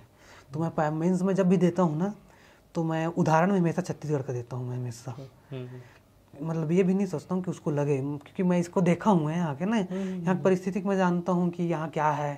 जैसे ऑनलाइन शिक्षा आता है मैं हमेशा बस्तर को उदाहरण डालूंगा, वन या जनजाति आता है तो बस्तर से रुझक जाता हूँ मैं, कुछ डेवलपमेंट आता है तो उभरती हुई डेवलपमेंट तो रायपुर अपना एक नया राजधानी है ही, तो मैं उदाहरण देता हूँ कि रायपुर में नए नए उद्योग लग रहे हैं तो एक Tier 3 सिटी के रूप में उभर रहा है, Tier 2 सिटी बन सकता है। ऐसा टाइम में मैं अपने छत्तीसगढ़ का ही डालता हूँ। तो सर यूपीएससी के बारे में और थोड़ा सा डिस्कस करते हैं, क्योंकि ना सीजी में थोड़ा अवेयरनेस कम है मुझे को ऐसा लगता है, क्योंकि एज़ कम्पेयर टू आप ये चीज़ का सोचिए ना कि बिहार में हर 10 में से एक बंदा कोशिश करता है बनने का, वो दिखता है, वो यहाँ पर सेम नहीं है। यहाँ पे लोग CGPSC के लिए उतने इंक्लाइंड नहीं है, तो वहाँ तो यूपीएससी और डिफ़िकल्ट उन लोगों को लगता है। एक बना हुआ है ना कि यूपीएससी बहुत डिफ़िकल्ट है। तो आपके थॉट प्रोसेस में कभी ये आया था कि हाँ ये बहुत डिफ़िकल्ट पड़ेगा, या आपको कैसे पता चला कि इस एग्जामिनेशन को इस तरीके से क्रैक करना है? सबसे पहले मेरा वही है कि मैं तो एग्ज़ाम दिलाता हूँ, मैं सोचता नहीं हूँ कि होगा कि नहीं होगा, मतलब नहीं होता तो बुरा लगता है, तो मैं सीधा करता हूँ कि चलो देखेंगे, नहीं होगा तो क्या होगा ना, जीरो में ही तो रहेंगे ना, अभी जीरो में है, नहीं होगा जीरो में रहेंगे, उससे नीचे थोड़ी जा रहे हैं। और मेरे पास एक क्वेश्चन था कि मेरे पास DC का पोस्ट पहले ही था, तो मेरे पास मतलब जो प्रेशर रहता है, जो दिमागी टेंशन रहता है वो था ही नहीं कि नहीं हो पाएगा तो क्या होगा, ऐसा टाइप। तो मैं दिलाया, नहीं होता तो भी ठीक था, DC तो था ही और हो गया तो आगे बढ़ गया। लेकिन मुझे लगता है कि एक बार ट्राई करना ही चाहिए कि 1 अटेम्प्ट या 2 अटेम्प्ट, क्योंकि इससे पता चलेगा कि मैं कर सकता हूँ, कर सकती हूँ, कि कितना और मेहनत लगेगा। हम यही से सोच लेंगे कि हम नहीं चढ़ सकते सीढ़ी, तो पता चले कैसे चलेगा कि सीढ़ी में कितने स्टेप हैं या कितना मुश्किल आ सकते हैं। हो सकता है कि आप उसी के लिए बने हों, पहले अटेम्प्ट में भी निकल सकते हैं, ये भी हो सकता है, लेकिन आप कोशिश तो करो एक बार। तो मुझे लगता है कि कोशिश किया जाना चाहिए, लेकिन सबकी अपनी मजबूरियाँ रहती हैं, लेकिन जिसके पास अपॉर्चुनिटी है उनको तो ट्राई करना ही चाहिए। बिल्कुल। थोड़ा सा इसके बारे में बताइए, मेंस को कैसे हैंडल करना चाहिए, क्या होता है मेंस एग्जामिनेशन, वहाँ पर के में कैसे सब्जेक्ट्स आते हैं? मेंस में वही रहता है कि जो ऐसे है 2 ऐसे आता है, तो ऐसे प्रैक्टिस करना है। मैं तो CGPSC में जो प्रैक्टिस किया था थोड़ा फैक्चुअल है, वहाँ हमको और टाइम मिलता है, मतलब और टाइम कहने का मतलब और स्पेस मिलता है। यहाँ 750 है, वहाँ 1200 1250 है, 1300 भी कर सकते हैं, उसमें जगह रहता है, उसमें अनुसार लिखना रहता है। तो हम उसमें अपने माइंड को और अपने जो थॉट है उसको और ज़्यादा एलोबरेट कर सकते हैं। जो हम सोचते हैं, जो टॉपिक है ऐसे का एब्स्ट्रैक्ट आता है उसमें, तो हम और अच्छे से लिख सकते हैं। यहाँ हमको फिक्स में लिखना है और सब फैक्ट भी डालना है। उसमें का जो टॉपिक रहता है वो मज़ेदार टॉपिक रहता है, तो लिखने में भी मज़ा आता है कि अच्छा रहता है। तो जो हमको ब्रेन स्टॉर्मिंग करते हैं वो अलग ही लेवल का रहता है। कैसे, कुछ एक शेयर डिफरेंस बताइए। जैसे यहाँ पर का जैसे मैंने देखा है सिर्फ एक डैश से T20 वर्ल्ड कप ही हो गया, बस ऐसे ही लिख दिया रहता है। वहाँ पर पूछेगा तो कैसा रहेगा? नहीं, वहाँ तो पूरा ट्रैक रहता है। जैसे कि इस बार बता रहा हूँ, गणित संगीत का गान है, मैथमेटिक्स इज ए म्यूजिक, ऐसा कुछ था, मतलब इंग्लिश का भूल गया मैं। गणित संगीत ज्ञान है एक टॉपिक, उसमें ऐसे लिखना 1250 का। पिछले उसके 2 साल पहले आया था कि क्या आया था मैं भूल रहा हूँ। मतलब जो कथन रहते हैं ना विचारकों का, जैसे कि टेस्ट सीरीज में मैं लिखा था, मैं सोचता हूँ इसलिए मैं हूँ, जो हम लोग CGPSC में आंसर पढ़ते हैं, वो उसमें हमारा ऐसे था, उसमें ऐसे लिखना था। और एक था कि जो धीरज वाला शब्द था कि धैर्य बनाए रखने वाला कुछ टॉपिक था, मैं एग्जैक्ट याद नहीं कर पा रहा हूँ, मतलब एब्स्ट्रैक्ट था एकदम, कि जो कथन है, कोई कथन रहता है उसको आपको एक्सप्लेन उसमें ऐसे लिखना रहता है, तो ऐसा टाइप क्वेश्चन आता है। और इसमें कोई फिक्स्ड आंसर नहीं है। मेन बात ये ना कि कोई नहीं है इसमें, कोई फिक्स्ड आंसर नहीं है, आपको बस जस्टिफाई करना उस लाइन को। से एक आया था, मैं पिछले मेंस दिलाया था ऐसे, उसमें लिखा था कि बंदरगाह जो रहते हैं जहाज़ों के लिए बने रहते हैं, लेकिन जहाज बंदरगाह में नहीं रुकते हैं। मतलब कहने का मतलब हम अपने कंफर्ट जोन में रहते हैं, लेकिन कंफर्ट जोन रहने के लिए हम लोग नहीं है उसके लिए, कि हमको उसे बाहर निकलना चाहिए, है ना। इस टाइप का टॉपिक आता है उसमें। एक आया था कि कोरोना के ऊपर आया था, उससे पहले आया था कोरोना के ऊपर ही, 2021 का था शायद, कि जो त्रासदी होता है वो पहला ट्रेजिडी, ऐसा कुछ शब्द था, मैं एग्जैक्ट भूल रहा हूँ, मैं भूल गया शब्दों को। मतलब एक एब्स्ट्रैक्ट रहता है, मतलब एक लाइन दे देंगे कथन, उसमें आपको लिखना रहेगा। ऐसा CGPSC में जो आता है वो नहीं रहता है। उसके बाद GS में जो बताया मैं 4 सब्जेक्ट रहता है, उसमें इथिक्स का जो हम CGPSC में नहीं पढ़ते हैं वो एक्स्ट्रा रहता है, लेकिन इथिक्स में नंबर गेन हो सकता है। मेरा 2 बार हो गया, उसी में सबसे अच्छा नंबर आता है। एक बार 122 आया था, एक बार 121 आया है इस बार का, तो उसमें एक अच्छा कर सकते हैं। ऐसे हमारा स्कोरिंग रहता है। और मेन जो हम लोग रैंक लाता है वो ऑप्शनल है, तो ऑप्शनल अपने अनुसार जो आपका ग्रेजुएशन रहता है वो भी ले सकते हैं, अगर आपको लगता है कि उसमें मैं नंबर ला सकता हूँ। और उसका जो क्वेश्चन है वो हैंडल हो सकता है, कहीं से भी क्वेश्चन है हैंडल हो सकता है। तो इसके लिए अगर आप किसी को चूज करना है कि मैं कौन सा ऑप्शनल लूँ, तो सबसे पहले उसका सिलेबस देखें कि कितना बड़ा है, कंप्लीट हो सकता है कि नहीं हो सकता है।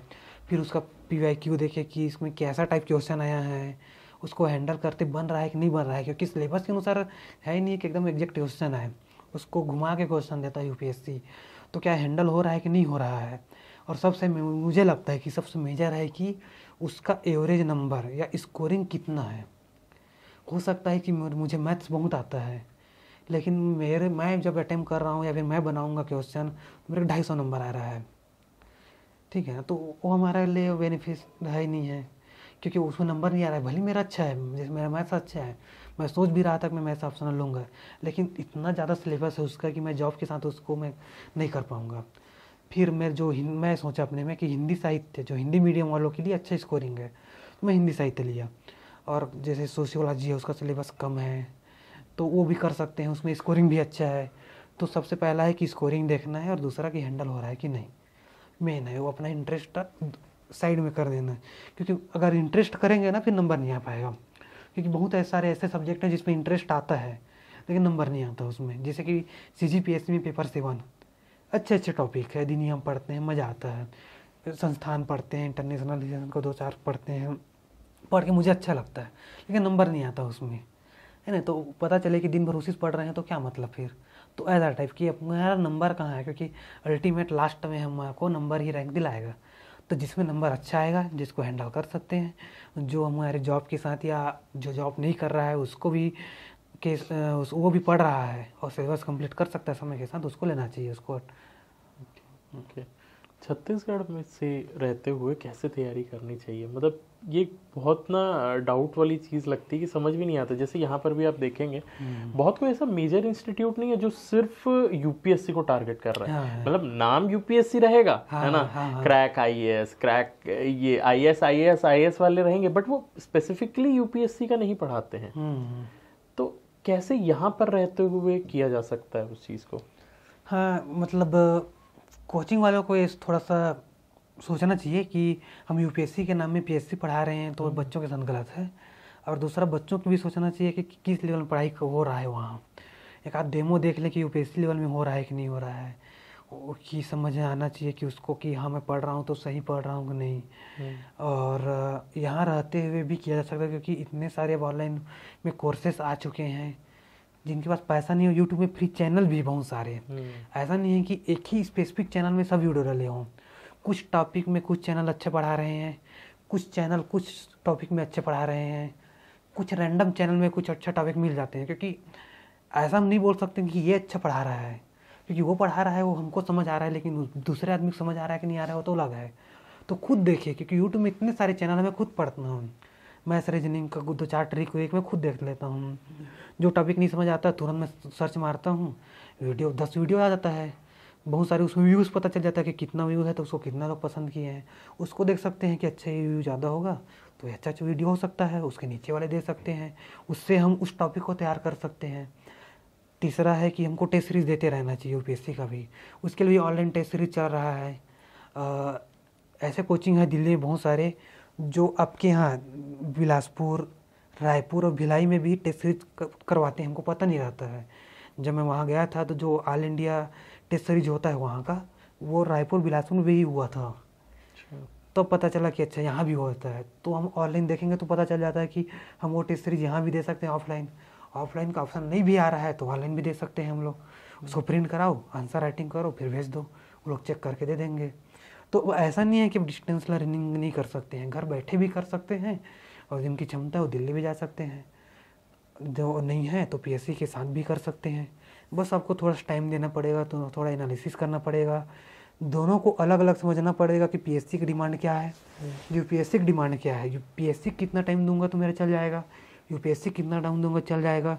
दोनों का मिक्स सिलेबस क्या है कि दोनों को पढ़ूंगा दोनों फ़ायदा हो सकता है, ये सब उनको बना के चलना पड़ेगा थोड़ा सा। तो क्या दोनों एक साथ अगर करें तो सही रहेगा? मुझे लगता है कि सबसे पहले ना बेसिक तो पढ़ना ही चाहिए। तो बेसिक्स पहले पीएससी के अनुसार पढ़ लो, फैक्ट वैक्ट याद कर लो, जिससे कि बाद में दिक्कत ना हो, बाद में फिर वो बेसिक की तरफ लौटना ना पड़े। बाद में बस हमको एड ऑन करते जाना है, कि बाद में फिर हमको पुराना बुक खोल रहे हैं, पता चल रहा है ये तो दूसरी दुनिया में पढ़ रहा हूँ, फिर ना लगे। एक बार पढ़ने के बाद मतलब माइंड में रहे कि हाँ, भूलना अलग चीज़ है। कभी कभी लगता है ना पढ़ने के बाद मैं कभी पढ़ाऊँ कि नहीं पढ़ाऊँ, ऐसा याद आता है। अगर ऐसा याद आ रहा है तो थोड़ा सा हमको ध्यान से और पढ़ना पड़ेगा। तो कुछ नहीं, बहुत सारे सब्जेक्ट ऐसे हैं कि दोनों मिक्स है, तो दोनों का फैक्टर तो सेम ही रहता है। बस एनालिसिस जो बताया मैं उसको अलग अलग करके कर सकते हैं। लेकिन अगर कोई दोनों के साथ करना चाहते हैं तो मैं बोलूँगा पहले पीएससी का सिलेबस कंप्लीट कर लो, फिर यूपीएससी में जो अलग अलग है उसको अलग से पढ़ लो। और कुछ हम लोग ने मेंस में मिस किया कि मेंस का? मेंस में ज़्यादा कुछ नहीं है। बस मेंस में क्या है, मैं तो जितना मैं यूपीएससी सीखा हूँ, विकास दिव्य कीर्ति सर का मैं वीडियो देखता था, तो बोलते हैं कि यूपीएससी और पीएससी दोनों आजकल नॉलेज का एग्ज़ाम रह ही नहीं गया है। आज के स्किल का एग्ज़ाम है कि आप कितना लिख पा रहे हो, कैसा लिख पा रहे हो, इसका खेल है। क्योंकि पीएससी में भी वही है कि अगर आप 60% लाओगे तो टॉप रैंक 1 रहोगे। यूपीएससी में कितना 53-54% जाता है मैक्सिमम, उतना लाओगे मतलब समझ रहे हो। 50% एवरेज भी लेते हैं, 50% लाओ सिलेक्शन पाओ, या 55% लाओ सिलेक्शन पाओ, ऐसा है। तो वो लोगों को पता है कि सब कोई अटेम्प्ट नहीं कर पाते। यूपीएससी में ऐसा भी है ना कि 20 क्वेश्चन दे देंगे, अब बनाओ छोड़ो तुम्हारे ऊपर है। 10 क्वेश्चन 15 नंबर का रहेगा, 10 क्वेश्चन 10 नंबर का रहेगा, 250 क्वेश्चन का आता है, दे देंगे, लिखो जैसा लिखना है लिखो। उसमें वही वाला पीएससी टाइप रहता है, जगह रहता है, बस उसमें लाइन नहीं रहता, ब्लैंक पेज रहता है, ऊपर आंसर रहेगा। 10 नंबर के लिए 2 पेज रहते हैं, 15 नंबर के लिए 3 पेज रहेगा। उतने में लिखना है आपको, क्या लिखोगे आपके ऊपर है। अब 15 नंबर में कैसे नॉलेज का चेक हो जाएगा, आप खुद सोच सकते हैं। हम लोग 2-4 शब्द से पता चल जाएगा कि हाँ चलो इसको कुछ आता है, लेकिन पूरी तरह नॉलेज चेक नहीं हो पाएगा ना। इसलिए क्या देखेंगे, तुम कैसे लिखे हो, कैसे प्रेजेंट किए हो, आप किस वे में आप सामने वाले को बता सकते हो, उसका खेम है, यही तो स्किल है उसमें।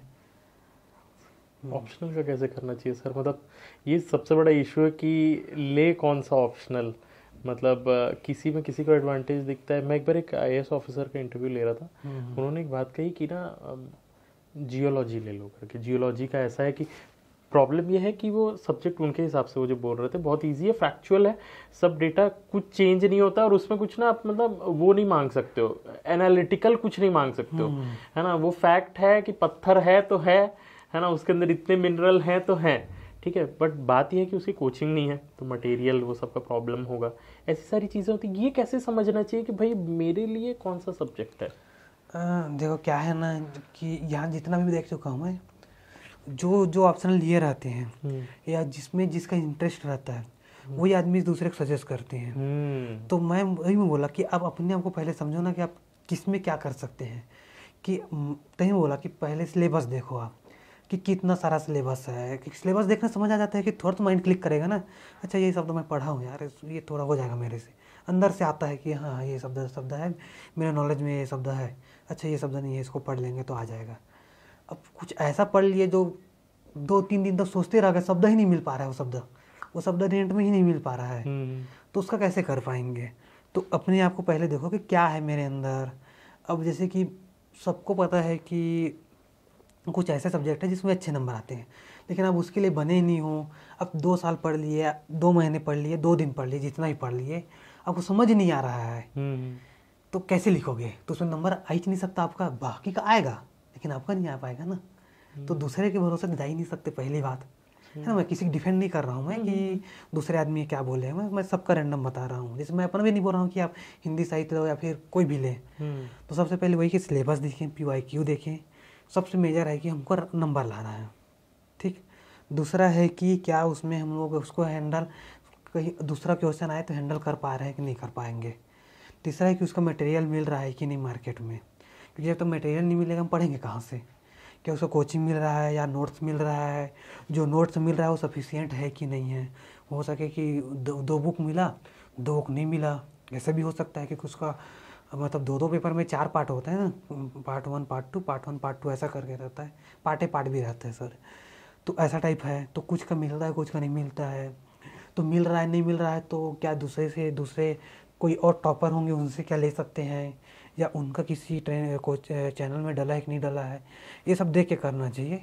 मैं मानता हूँ नंबर, मैं तो हिंदी साइड में नंबर के लिए आया था, मेरा तो इंटरेस्ट मैथ्स था, मैथ्स लेता लेकिन टाइम नहीं था मेरा पास, तो मैं बोला हिंदी साहित्य लो, हिंदी मीडियम में नंबर अच्छा आ रहा है, लेकिन मैं तो पढ़ लेता फिर उसका, ठीक नंबर आया, लेकिन और बढ़ाया जा सकता है उसका मेरा हिंदी मीडियम में। तो मेजर वही 3-4 पॉइंट है, मतलब अपने इंटरेस्ट तक साइड में रखना है। पहला नंबर, दूसरा कि आप क्या उसमें से अगर इधर उधर का क्वेश्चन आएगा तो हैंडल कर सकते हैं कि नहीं कर सकते हैं, आंसर लिखते बन रहा है कि नहीं बन रहा है। क्योंकि कभी कभी हम पढ़ लेते हैं लेकिन जो शब्दावली का डिमांड रहता है, जैसे कि आर्ट्स वाले जितना भी साइंस पढ़ ले, एक साइंस वाला जो आंसर लिखेगा वो आर्ट्स वाला को नहीं आ पाता है, क्योंकि उसके माइंड में पहले से 10वीं 11वीं या कॉलेज में BSc किया या फिर BTech किए रहते हैं कुछ लोग, मतलब मैथ्स वाले लोग, तो उनका जो टर्मिनोलॉजी है जो उनके माइंड में बसा रहता है वो उनके फ्लुएंट आंसर राइटिंग में आता है, वो आर्ट्स वालों को नहीं आ पाता है। मतलब यहाँ पर मैं आर्ट्स वालों को कम नहीं कर रहा हूँ, एक मैं जनरली बात कर रहा हूँ, किसी का एडवांटेज है किसी का डिसएडवांटेज है। हाँ, तो वही बोल रहा हूँ कि जो जिसके लिए है उनके माइंड में बसा हुआ है वो उनके माइंड में आते जाता है, लिखते जाते हैं, और हम पढ़ के लिखेंगे जो बुक में हम पढ़े वो तो नहीं लिख पाएंगे।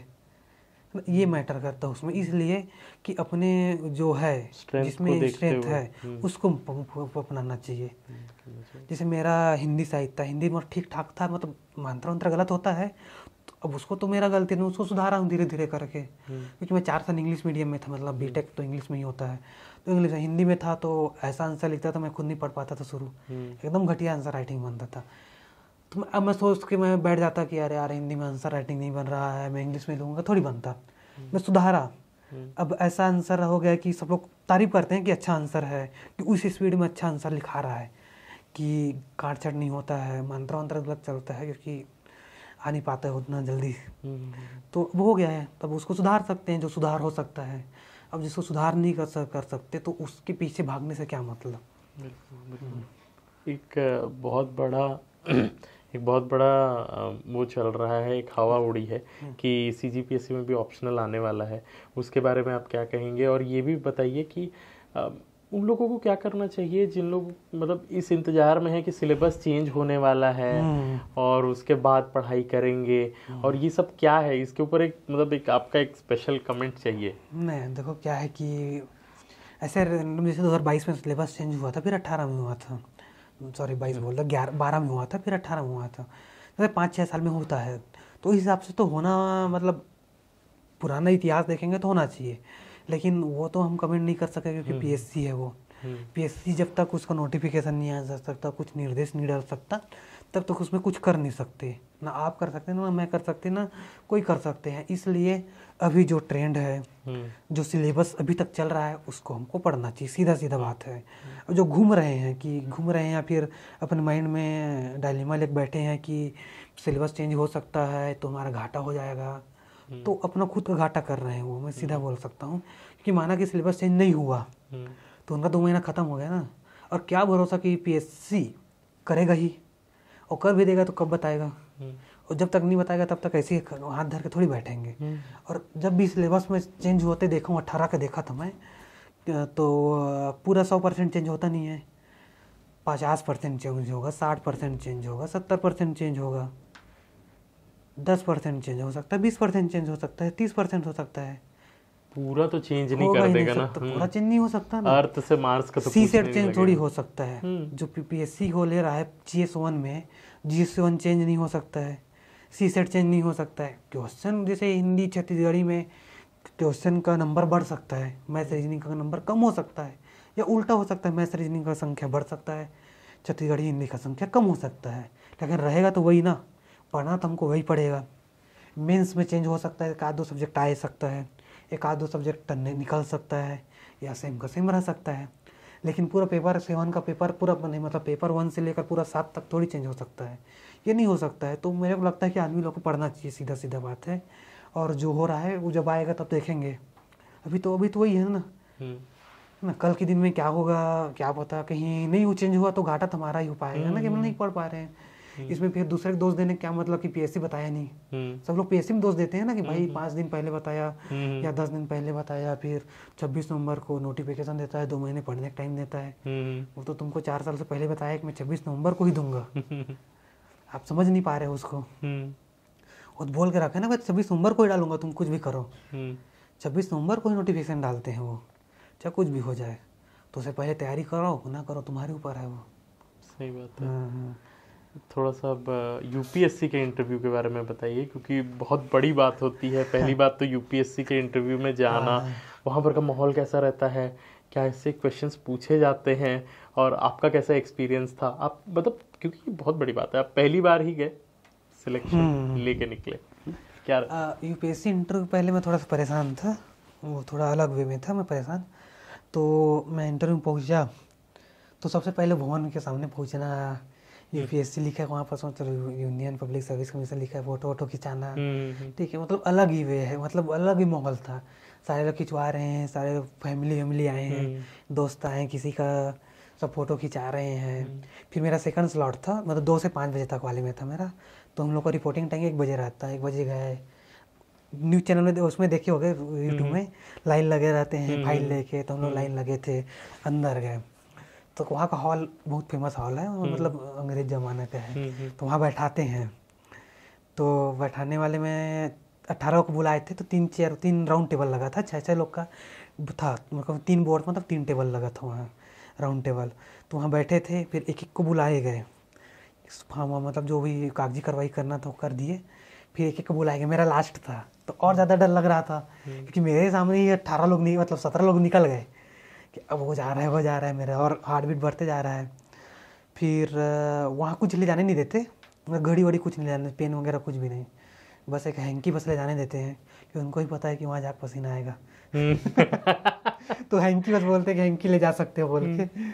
तो फिर गए, फिर 2 मिनट बाहर जैसे CGPSC में होता है, गेट के मतलब दरवाजे के सामने बैठाते हैं। फिर वहाँ वहीं पास पढ़ते हैं हम लोग कि कौन सा बोर्ड मिला है। तो वहाँ सामने लिखा था मेरा दासा सर का था। फिर 2 मिनट गए, फिर मेरे जाने से पहले फिर चाय नाश्ता गया सर लोग का, फिर और 5 मिनट बैठा मैं, फिर अंदर गए। तब तो चाय वाय पी ही रहे थे, तो मेरे भी ऑफ़र किए कि चाय वाय थोड़ी पियोगे, नॉर्मल हो जाओ ऐसा वैसा बोल के। तो बोला सर चाय नहीं मिलूँगा करके। फिर बोले, उनको तो सब पता रहता है, अच्छा तुम तो मॉक इंटरव्यू दिला के आई हो गए। तो बोले कि देखो बेटा, तुम मॉक इंटरव्यू जहाँ तुम खत्म किए वहाँ से हम लोग उठाएंगे बोलते हैं। वहाँ से हम चालू करेंगे बोले ना। बोला ठीक है सर से पूछना स्टार्ट किए। तो जो थे मेरे सामने थे, तो मैं एग्रीकल्चर वाला था, अब मेरे सामने एग्रीकल्चर सेक्रेटरी बैठे थे। तो फिर क्वेश्चन थोड़ा टॉप लेवल का था, मतलब अलग ही लेवल का था।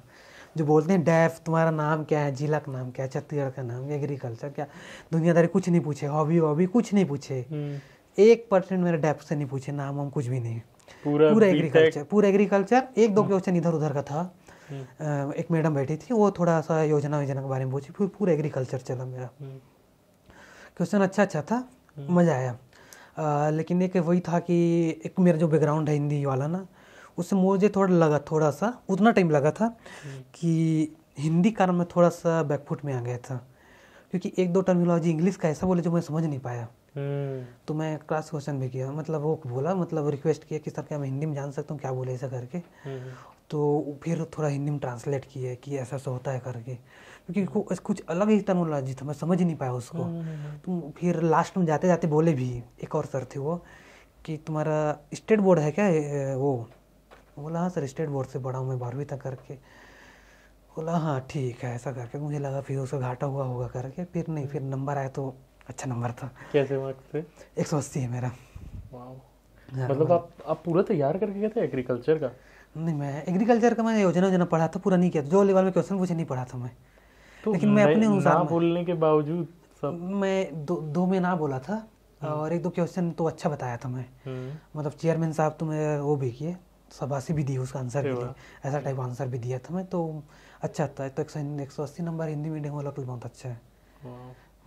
और वहाँ पर मतलब आप पहुँचे होंगे, मतलब कैसे लोग बैठे रहते हैं, क्या वहाँ पे अरेंजमेंट रहता है? वहाँ क्या था, इतना बड़ा ही रूम था, मतलब हमारे दर्शकों तो रूम दिखेगा नहीं, रूम छोटा ही सा था। और मेरे जस्ट सामने यहाँ से टेबल स्टार था। अगर ऐसा करता तो टेबल पड़ता, और ऐसा करता था जैसे गणेश भगवान से हुआ, उतने मैडम बैठी थी, इतना पास था। तो वो जो आप लोग मॉक में देखते हैं उतना दूर नहीं रहता है। वहाँ तो एकदम विशाल का इतना ही था। ये गणेश भगवान का है ना, उतनी ही दूर में मैडम बैठी थी। वैसे इस तरफ एक मैडम, मतलब एक सर बैठे थे। अच्छा। हाँ, और तीन सर आगे बैठे थे मेरे। हाँ, जितना हम दूर है ना, बीच में इतना ही टेबल का गैप था, इतना पास रहता है वहाँ। मतलब पास था मेरे वाले में, जो मैं जो वार्ड में मैं बैठा था। अगर मैं ऐसा करता ना तो हाथ लग जाता, ऐसा टाइप में, इतना पास था वो। और आपके डैप में लिखा होगा कि आप डिप्टी कलेक्टर हैं? डैप तो देखे ही, बताया ना, डैप से क्वेश्चन नहीं देखे भी नहीं। इंट्रो पूछे मेरा क्या नाम है, तो ऐसा करके उतना टिप बताया कि मैं डिप्टी कलेक्टर हूँ बोल के। तो डिप्टी कलेक्टर से 1-2 क्वेश्चन था उनका, लेकिन एग्रीकल्चर से रिलेट करके पूछे उसको भी। हाँ, एक क्वेश्चन इलेक्शन से था, वो तो मैं इलेक्शन भी कराया था ना उस समय तक। तो एक इलेक्शन में मतलब नोडल था वहाँ वेबकास्टिंग का। तो मेरे को ऑनलाइन इलेक्शन या इलेक्ट्रोल के बारे में पूछे थे, इलेक्ट्रोल के बारे में आपका क्या ख्याल है, ऐसा करके। तो उसका आंसर मैं ठीक दिया था, तो अच्छा ही बोले।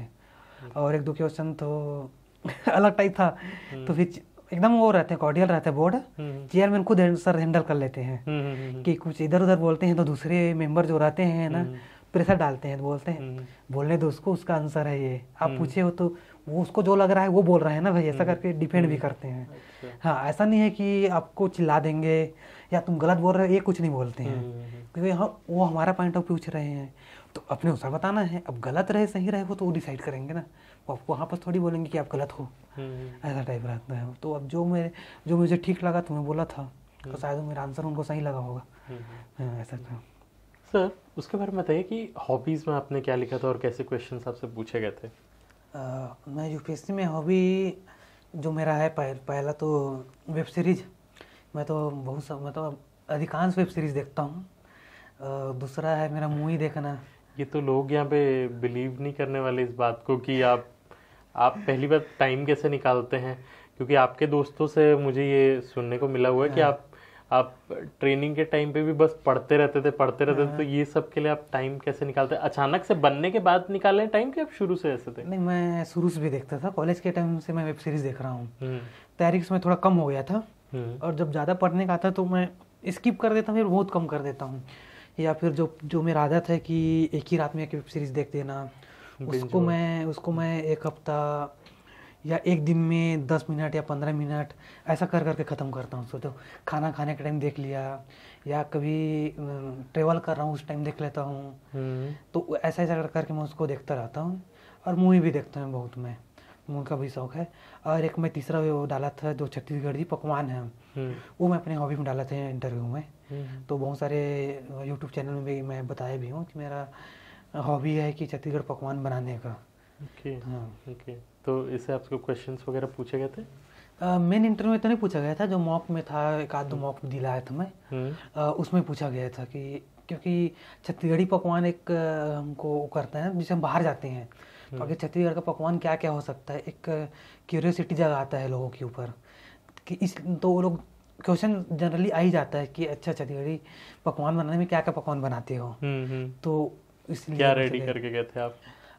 मेरा तो बेस्ट था चीला और दूसरा फरा था। तो उसको मैं मिलेट के साथ जोड़ा था, क्योंकि जो हमारे राष्ट्रपति महोदय जी यहाँ आए थे जीजीयू में, तो उनको मिलेट्स का ही उनको सर्व किया गया था। तो उसको मैं उसको लिंक करके मैं उसको तैयार किया था और ये था, फिर आंसर दिए थे। हाँ। तो मतलब आप वेब सीरीज अभी वाले जितने आए हुए सब कंप्लीट कर लिए? हाँ, अभी तो मैं मिर्ज़ापुर भी देख ही रहा हूँ। हाँ। उससे पहले कोटा फैक्ट्री, गुल्लक जो भी आया मैं उसको देख ही लिया हूँ मैं तो। ओके। ये बताइए as a life of deputy collector कैसा है आपका, कैसा रहता है, क्या क्या आपको करना रहता है, उसके बारे में थोड़ा सा डिस्कस करते हैं। डिप्टी कलेक्टर एक अच्छा पोस्ट माना ही जाता है, लेकिन उसमें जो आपका जो जिम्मेदारी है वो उससे भी ज़्यादा है, क्योंकि हमको प्रिपरेशन के टाइम हमको पता नहीं रहता है। बस एक हमको एक लाइफ स्टाइल, एक चार्म, एक जो नाम, एक शोहरत, वही बस दिखता है, लेकिन उसके पीछे जितने भी काम हैं, जितने जवाबदारी है वो कम दिखाई देता है। तो उसमें हम लोग क्या रहते हैं कि ज़िले में अटैच में होते हैं, ज़िले में हमारा नियुक्ति होता है। तो जो कलेक्टर सर के द्वारा जो भी हमको शाखा या SDM बनाते हैं या और जो भी फील्ड दिया जाता है उसको हमको काम करना रहता है। मेन हम लोग का काम रेवेन्यू वाला रहता है, जिसमें SDM रहता है, उसके साथ साथ जो IC बनते हैं जिला में वो रहता है। ओके, सारी चीज़ें आपके उसमें रहती हैं। और साथ में जो इलेक्शन है वो तो मेन रेवेन्यू का डिपार्टमेंट ही कराता है, मतलब मेन उसका बैकबोन है उसका। तो उस समय तो और ज़्यादा काम रहता है। कैसा आपका टाइम टेबल रहता है, क्या क्या चीज़ें आपको करनी रहती है ऑफिस में जाके? वो ऑफिस में अभी तो मेरा थोड़ा सा काम बढ़ा है, तो उसमें मैं वो भी IC हूँ, तो जितने फाइल रहते हैं वो चलाता हूँ। अभी जो वर्षा हो रहा है, अभी ना वर्षा होता है तो रोज़ सुबह 10 बजे 8 बजे हमको जानकारी भेजना रहता है, उसका बनाना है। जितना सैलरी हो गया उनका बनाना रहता है, जितने जानकारी हैं वो बनाना है, वो भी लेकर बता रहा हूँ। लैंड रिकॉर्ड में क्या क्या है, किसका वेतन हो चुका है, किसका नहीं हुआ है, उसकी जानकारी भेजना, या तहसीलों से जानकारी मंगाना, या फिर उनको निर्देश देना। साथ में जैसे महिला बाल विकास का प्रभारी हूँ मैं, तो आंगनवाड़ी खुल रहा है कि नहीं खुल रहा है, क्योंकि ऑनलाइन रिपोर्टिंग करना रहता है हमको, कितने नहीं खुला है, क्यों नहीं खुला है, कितने बच्चे रजिस्टर्ड है, तो कितने बच्चे आए, उनको कितने बच्चे को भोजन मिला है, कितने हितग्राहियों को रेडी टू ईट मिल रहा है कि नहीं मिल रहा है। अभी सरकार की महत्वाकांक्षी योजना है मातारी वंदन योजना, तो उसमें किसी की शिकायत है कि नहीं है, अब पैसा हर महीने जा रहा है तो किसी हर किम गया कि नहीं गया है, ये सब शिकायत आते हैं, उसको निराकरण करना रहता है। फिर और वो भी सरकारी काम की जानकारी भेजना है, मंगाना है, ये सब चलता रहता है। तो मतलब पूरा टाइम आपको जॉब पे देना पड़ता है, कैसा रहता है, मतलब बहुत ज़्यादा बिजी रहते हैं आपकी?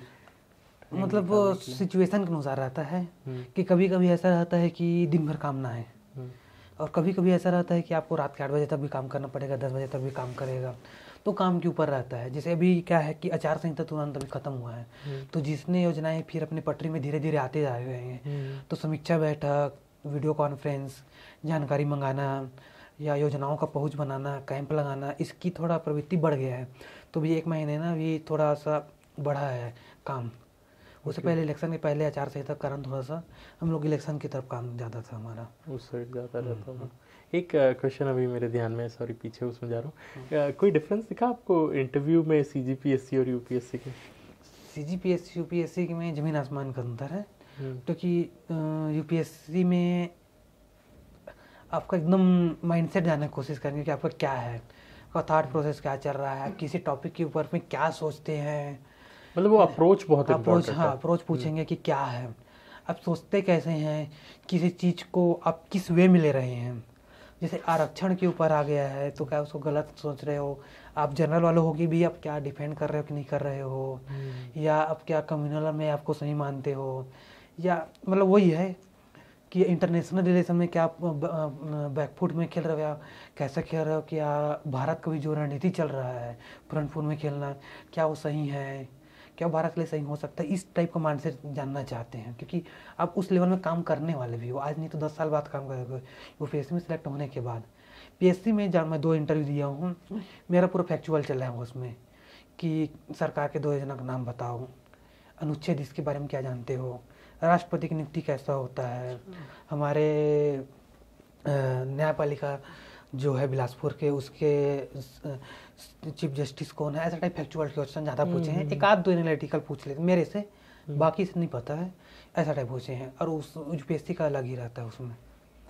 अलग आपको एक डाउट नहीं आता है कि अब मैं यूपीएससी भी क्लियर कर चुका हूँ, मैं सीजीपीएससी में हाईएस्ट पोजीशन पे हूँ, इस सीजीपीएससी के पोजीशन में आपको छत्तीसगढ़ छोड़ के जाने का हो सकता है, तो ये कैसे आप सोचेंगे कि मुझे क्या लेना है, क्या करना है, और उस समय कैसे ये डिसाइड करेंगे कि अगर आपको यूपीएससी का एक लोअर पोस्ट मिल रहा है बट सीजीपीएससी का एक हायर पोस्ट मिल रहा है जिसमें आप अपने स्टेट में रहेंगे, यहाँ पर आपको ट्रांसफरेबल जॉब रहता है, यूपीएससी में आप इंडिया में कहीं भी हो सकते हैं।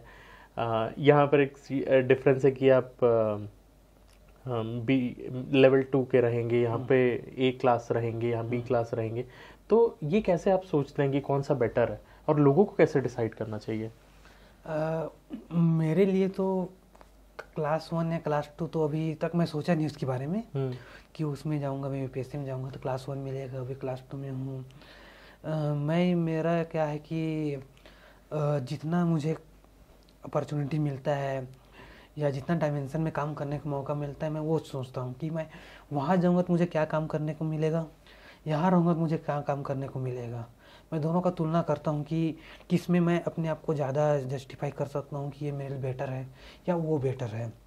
दूसरा है कि क्या मैं वहाँ जाने के बाद क्या मैं अपने मन को संतुष्ट कर सकता हूँ कि हाँ ठीक है मेरे लिए, या यहाँ रह के मुझे ज़्यादा संतुष्टि मिलता है। क्योंकि अंतिम पड़ाव वही कि आप खुश रहो, सीधा सीधा वही है। वहाँ जाके मैं क्लास 1 में भी जाके अगर मेरा मन शांत नहीं है या मैं परेशान हूँ वहाँ जाके, और यहाँ क्लास 3 या क्लास 4 जो भी रहे, मैं नहीं बोल रहा हूँ कि मेरा ही है, और यहाँ जाके अपन मस्त है तो क्लास 4 अच्छा है नहीं? क्योंकि अपन दिखा के तो कुछ कर नहीं पाएंगे, क्योंकि जिंदगी तो अपने एक जीना है ना। तो मैं वही तुलना करता हूँ कि मैं कहाँ खुद ज़्यादा रहूँगा, कहाँ मैं अपने आप को ऑप्टिमम यूज कर सकता हूँ, या कहाँ मैं ज़्यादा बेहतर फिट हो सकता हूँ। तो उसके अनुसार मैं चूज करता हूँ कि मुझे कौन सा फील्ड चाहिए या फिर कौन सा पोस्ट चाहिए, यूपीएससी या पीएससी। ओके, बहुत अच्छा। एक लास्ट खत्म करते हैं इसके बाद कि कितना प्यार करते हैं आप छत्तीसगढ़ से, कैसे आप डिस्क्राइब करेंगे छत्तीसगढ़ को? छत्तीसगढ़ से तो वो मैं तो इसी यहीं जन्म लिया हूँ, छत्तीसगढ़ ही में हो जाए फिर तो। अच्छा, छत्तीसगढ़ ही में तो ये तो मेरा फेवरेट मैं तो यहीं से हूँ सीधा से शुरू से ही ना। हम लोग कागज में बस हिंदी में करता न मन। अब क्या कागज में मजबूरी भी है, अगर वहाँ भी हम लोग छत्तीसगढ़ी के ऑप्शन दी तो हम कागज में भी छत्तीसगढ़ी में निपटा दे। स्कूल कॉलेज यहाँ तक के कोचिंग सिलेक्शन होने के बाद भी हमारे अधिकारी जो हमारे दोस्त हैं, हम छत्तीसगढ़ी में बात करते हैं। मैं दिल्ली भी गया रहे इंटरव्यू में, अपन दोस्त मन संग भी मैं बीच बीच में छत्तीसगढ़ी में बात कर देते रहे हूँ। एक आध 2 शब्द समझाते रही नहीं है, एक आध 2 शब्द नहीं समझाते रही नहीं है। और अभी भी जहाँ भी मैं जाता हूँ मैं छत्तीसगढ़ी में बात करता हूँ, दुकान वाले मन से भी छत्तीसगढ़ी में, सब जगह छत्तीसगढ़ी में बात करता हूँ। यहाँ तक मैं अपन हॉबी भी छत्तीसगढ़ी DC डाले रहे हैं मैं कि मोला अच्छा लगते करके। दूसरा जैसे मैं पिछले भी इंटरव्यू में बता भी हूँ, मैं तो अभी पीछे कि मोला आंसर में जहाँ भी लिखे मौका मिलता है छत्तीसगढ़ के उदाहरण, वहाँ बस मैं छत्तीसगढ़ डालता हूँ ही कि ये मोर मतलब वही है कि मोर दिमाग मतलब मोर माइंड शरीर सब जगह वही बसे है कि यहाँ से प्यार है। लेकिन ऐसे भी नहीं है कि केवल छत्तीसगढ़ी, मतलब अगर छत्तीसगढ़ी ही है, छत्तीसगढ़ के लिए सबका कर सकता है, एक प्यार है जो लगाव है। एक लिखा नहीं मतलब काम करना है, ओकर कारण PSC क्रैक करे हन, और जो भी मौका मिली वो तो करना ही है मतलब।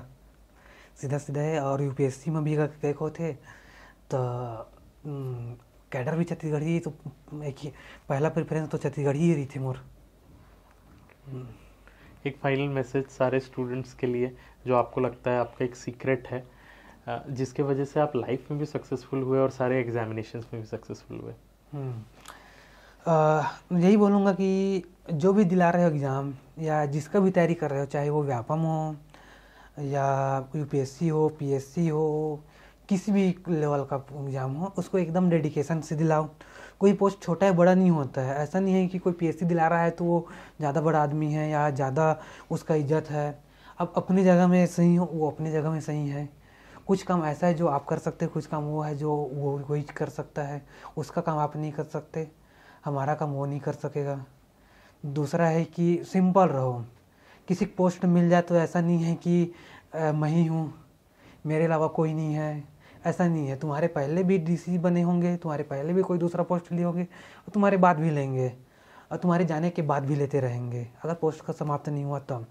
इसलिए ऐसा ईगो में नहीं आना है कि मैं टॉप कर दिया हूँ या मेरा टॉप 10 में रैंक आया है या मैं गांव का पहला आदमी हूँ, तो ईगो में नहीं घूमना है। सिंपल रहो लोगों के, और जो उद्देश्य के लिए आए हो कि लोगों की मदद करना है या तुम्हारी जो क्षमताएं हैं कि कर सकते हैं, आने के बाद वो करना। तीसरा, तैयारी के समय जो गलती करते हैं कि हम लोग दूसरों के सामने इम्प्रेशन करते रहते हैं, कि इम्प्रेशन मारते रहते हैं कि हम लोग इतना पढ़ लिए हैं, ये पढ़ लिए हैं, या चाय में चर्चा जाके आधा एक घंटा या 2-2 घंटा या 3-3 घंटा चर्चा ही चल रहा है।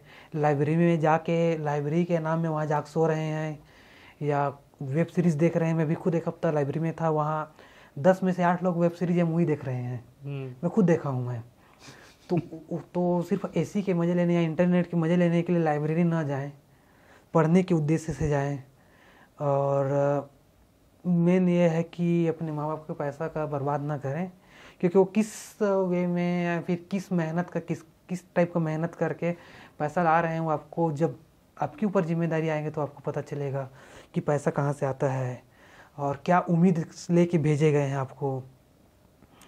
क्योंकि मेरा भी वही था कि मुझे पता था पैसा कहाँ से आता था करके, तो मैं पढ़ा था कि पढ़ना पड़ेगा ही, तो वही पढ़ना, यहाँ के मौज मस्ती नहीं करना है।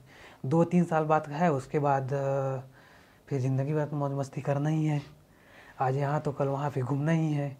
2 साल डेडिकेशन से पढ़ो, लाइब्रेरी में पढ़ो, रूम में पढ़ो, कोचिंग में पढ़ो, जहाँ पढ़ो, लेकिन बस पढ़ो। फिर लोग पूछते हैं कि कितना घंटा पढ़ना चाहिए, तो पढ़ने का घंटा कोई फिक्स नहीं है। कोई 4 घंटा पढ़ के यूपीएससी निकाल सकता है, कोई 24 घंटा, 14 घंटा, 15 घंटा पढ़ के भी पीएससी नहीं निकाल पाएगा। बस आप कैसा पढ़ रहे हो, कितना पढ़ रहे हो, उसको थोड़ा ध्यान में रखें। और बस यही कहूँगा, ऑल द बेस्ट। एक गाइडेंस का रोल क्या होता है, एक मेंटर का रोल क्या होता है जब आप किसी भी एग्जामिनेशन की तैयारी करते हैं? आपके लिए कैसे वो चीज़ हेल्प की? और यूपीएससी में तो आई थिंक बहुत ही ज़्यादा ज़रूरी रहता है, सीजीपीएससी में कैसा रेलेवेंसी, उसके बारे में बताइए। मेंटर क्या रहता है कि जो आपकी गलती बताते हैं, कि जैसे कि आप प्री में क्वेश्चन देखिए, तो मेंटर वही है जो आपके क्वेश्चन को एनालिसिस करे कि ये लड़का कल्चर वाले क्वेश्चन को गलत करता है हमेशा, तो मेंटर उसे कल्चर वाले को बताएगा कि भाई तू इस टॉपिक को पढ़, नहीं समझ आ कैसे पढ़ना है। दूसरा कि तुक्का मार रहा है तो ज़्यादा गलती हो रहा है, तो मेंटर उसको बताएगा कि तुक्का नहीं मारना है, और मारेगा तो इस टॉपिक में मार सकता है क्योंकि तेरा इस पोर्शन अच्छा है। जैसे कि हम लोग उसमें देखते हैं ना, कोटा फैक्ट्री में जीतू भैया जो क्या करते हैं, वो मेंटरिंग ही करते हैं, अधिकांश वो मेंटर ही करते हैं। वो जहाँ तक मुझे दिखता है वो ना, कि वो गलती बताता है कि तुम यहाँ फंस रहे हो और यहाँ आपको कैसे निकलना है। मेरा यूपीएससी में यही हुआ था कि जैसे मैं आंसर लिखता था, तो मैं जब शुरू गया था, मैं पीएससी वाला बताया ना, जैसे मैं खुद चेक करता था, उसके बाद वहाँ गया, मैं टेस्ट सीरीज दिलाता था। तो क्या था, हमको यहाँ कम जगह मिलता है, तो मैं कम जगह के अनुसार मैं ज़्यादा पॉइंट डालता था। तो मुझे वहाँ बताया गया है कि जो पॉइंट डालते हैं उसको 2 लाइन में लिखो। मैं यहाँ 1-1 लाइन में आंसर देता था, वहाँ 2 और 3 लाइन में लिखो बताए। तो मुझे बेनिफिट रहा है। तो एक मेंटर का काम है कि कैसे उसको हम लोग और एनहांस कर सकते हैं आंसर को। भूमिका में कुछ शब्द छोड़ देता था या कुछ शब्द अलग डाल देता था, तो बताते थे कि ये शब्द जगह ऐसा शब्द को यूज करो तो ज़्यादा अच्छा लगेगा। तो इस टाइप का मैं यूज करता था उसमें। और दिल्ली में भी था, मतलब जब मेंस का टाइम, तो वहाँ तो एनी टाइम किसी भी मेंटर से मिल सकते थे दृष्टि में। तो वहाँ मैं सुबह या शाम जाके अपना आंसर कॉपी लेके जाते थे। वो लोग चेक हुए वाला वो लोग देखते थे, फिर बताते थे कि हम कहाँ गलती किए हैं, कहाँ सही है तो उसको बनाए रखना है, और जहाँ गलती हो उसको सुधार करना है। Thank you so much. हमारा एक प्रथा है कि आप एक नेक्स्ट ऑफिसर, नेक्स्ट टॉपर को टैग करते हैं जो आपको लगता है कि बहुत अच्छा इन्फॉर्मेशन, बहुत अच्छा नॉलेज बाकी लोगों के साथ शेयर कर सकते हैं। तो कोई है आपके जान पहचान में कोई दोस्त या कोई जान पहचान जो आपको लगता है कि ना बहुत अच्छा गाइड करते हैं और आपके बाद यहाँ आके वो गाइड कर सकते हैं? अच्छा, अभी शायद फकीर चरण पटेल आए हैं क्या? वो नहीं आए हैं, वो अभी तक 8-10 बार वो भी टैग हो चुके हैं। हाँ, तो एक बार और आप तो क्या मैं इसलिए उनको बोल रहा हूँ कि वो मेरे मेंटर हैं, बोल सकता हूँ मैं। ठीक है, जब मैं तैयारी करता था ना तो मैं आंसर लिखता था तो उसको मैं कोचिंग में जमा नहीं करता था, उसको मैं ले जाके फकीर भैया के पास दिखाता था कि भैया मेरा चेक करो तुम्हें क्या गलती है। तो वो मेरे चेक करते थे। मैं एक टाइप से वो मेरे मेंटर थे। तो मैं चाहूँगा कि इस बार फकीर चरण पटेल जो जनपद सीओ हैं अभी महासमुंद में, वो यहाँ आए। जी जी, फकीर चरण जी, आपको एक बार फिर से हम लोग रिक्वेस्ट करते हैं कि आप यहाँ पर ज़रूर आएँ ताकि हम लोग आपके मतलब जान सके। इतने लोगों ने आपको टैग किया हुआ, लिटरली मतलब आपके बैच में 7-8 लोगों ने उनको टैग किया हुआ है। एंड वो उस समय बिजी थे, आई थिंक अगली प्रिपरेशन में थे या कुछ था उनका। तो बहुत आपका नाम सुना हुआ है, प्लीज़ यहाँ पर आएँ और अपना नॉलेज शेयर करें। And thank you so much, आपने अपना वैल्यूबल टाइम दिया। एंड मुझे ऐसा लगता है ना कि इस नॉलेज की बहुत ज़्यादा ज़रूरत है सारे एस्पिरेंट्स को। वो डिटेल एनालिसिस, वो चीज़ें समझना कि कैसे इस एग्ज़ाम को क्रैक किया जाता है, वो भी छत्तीसगढ़ में रह के।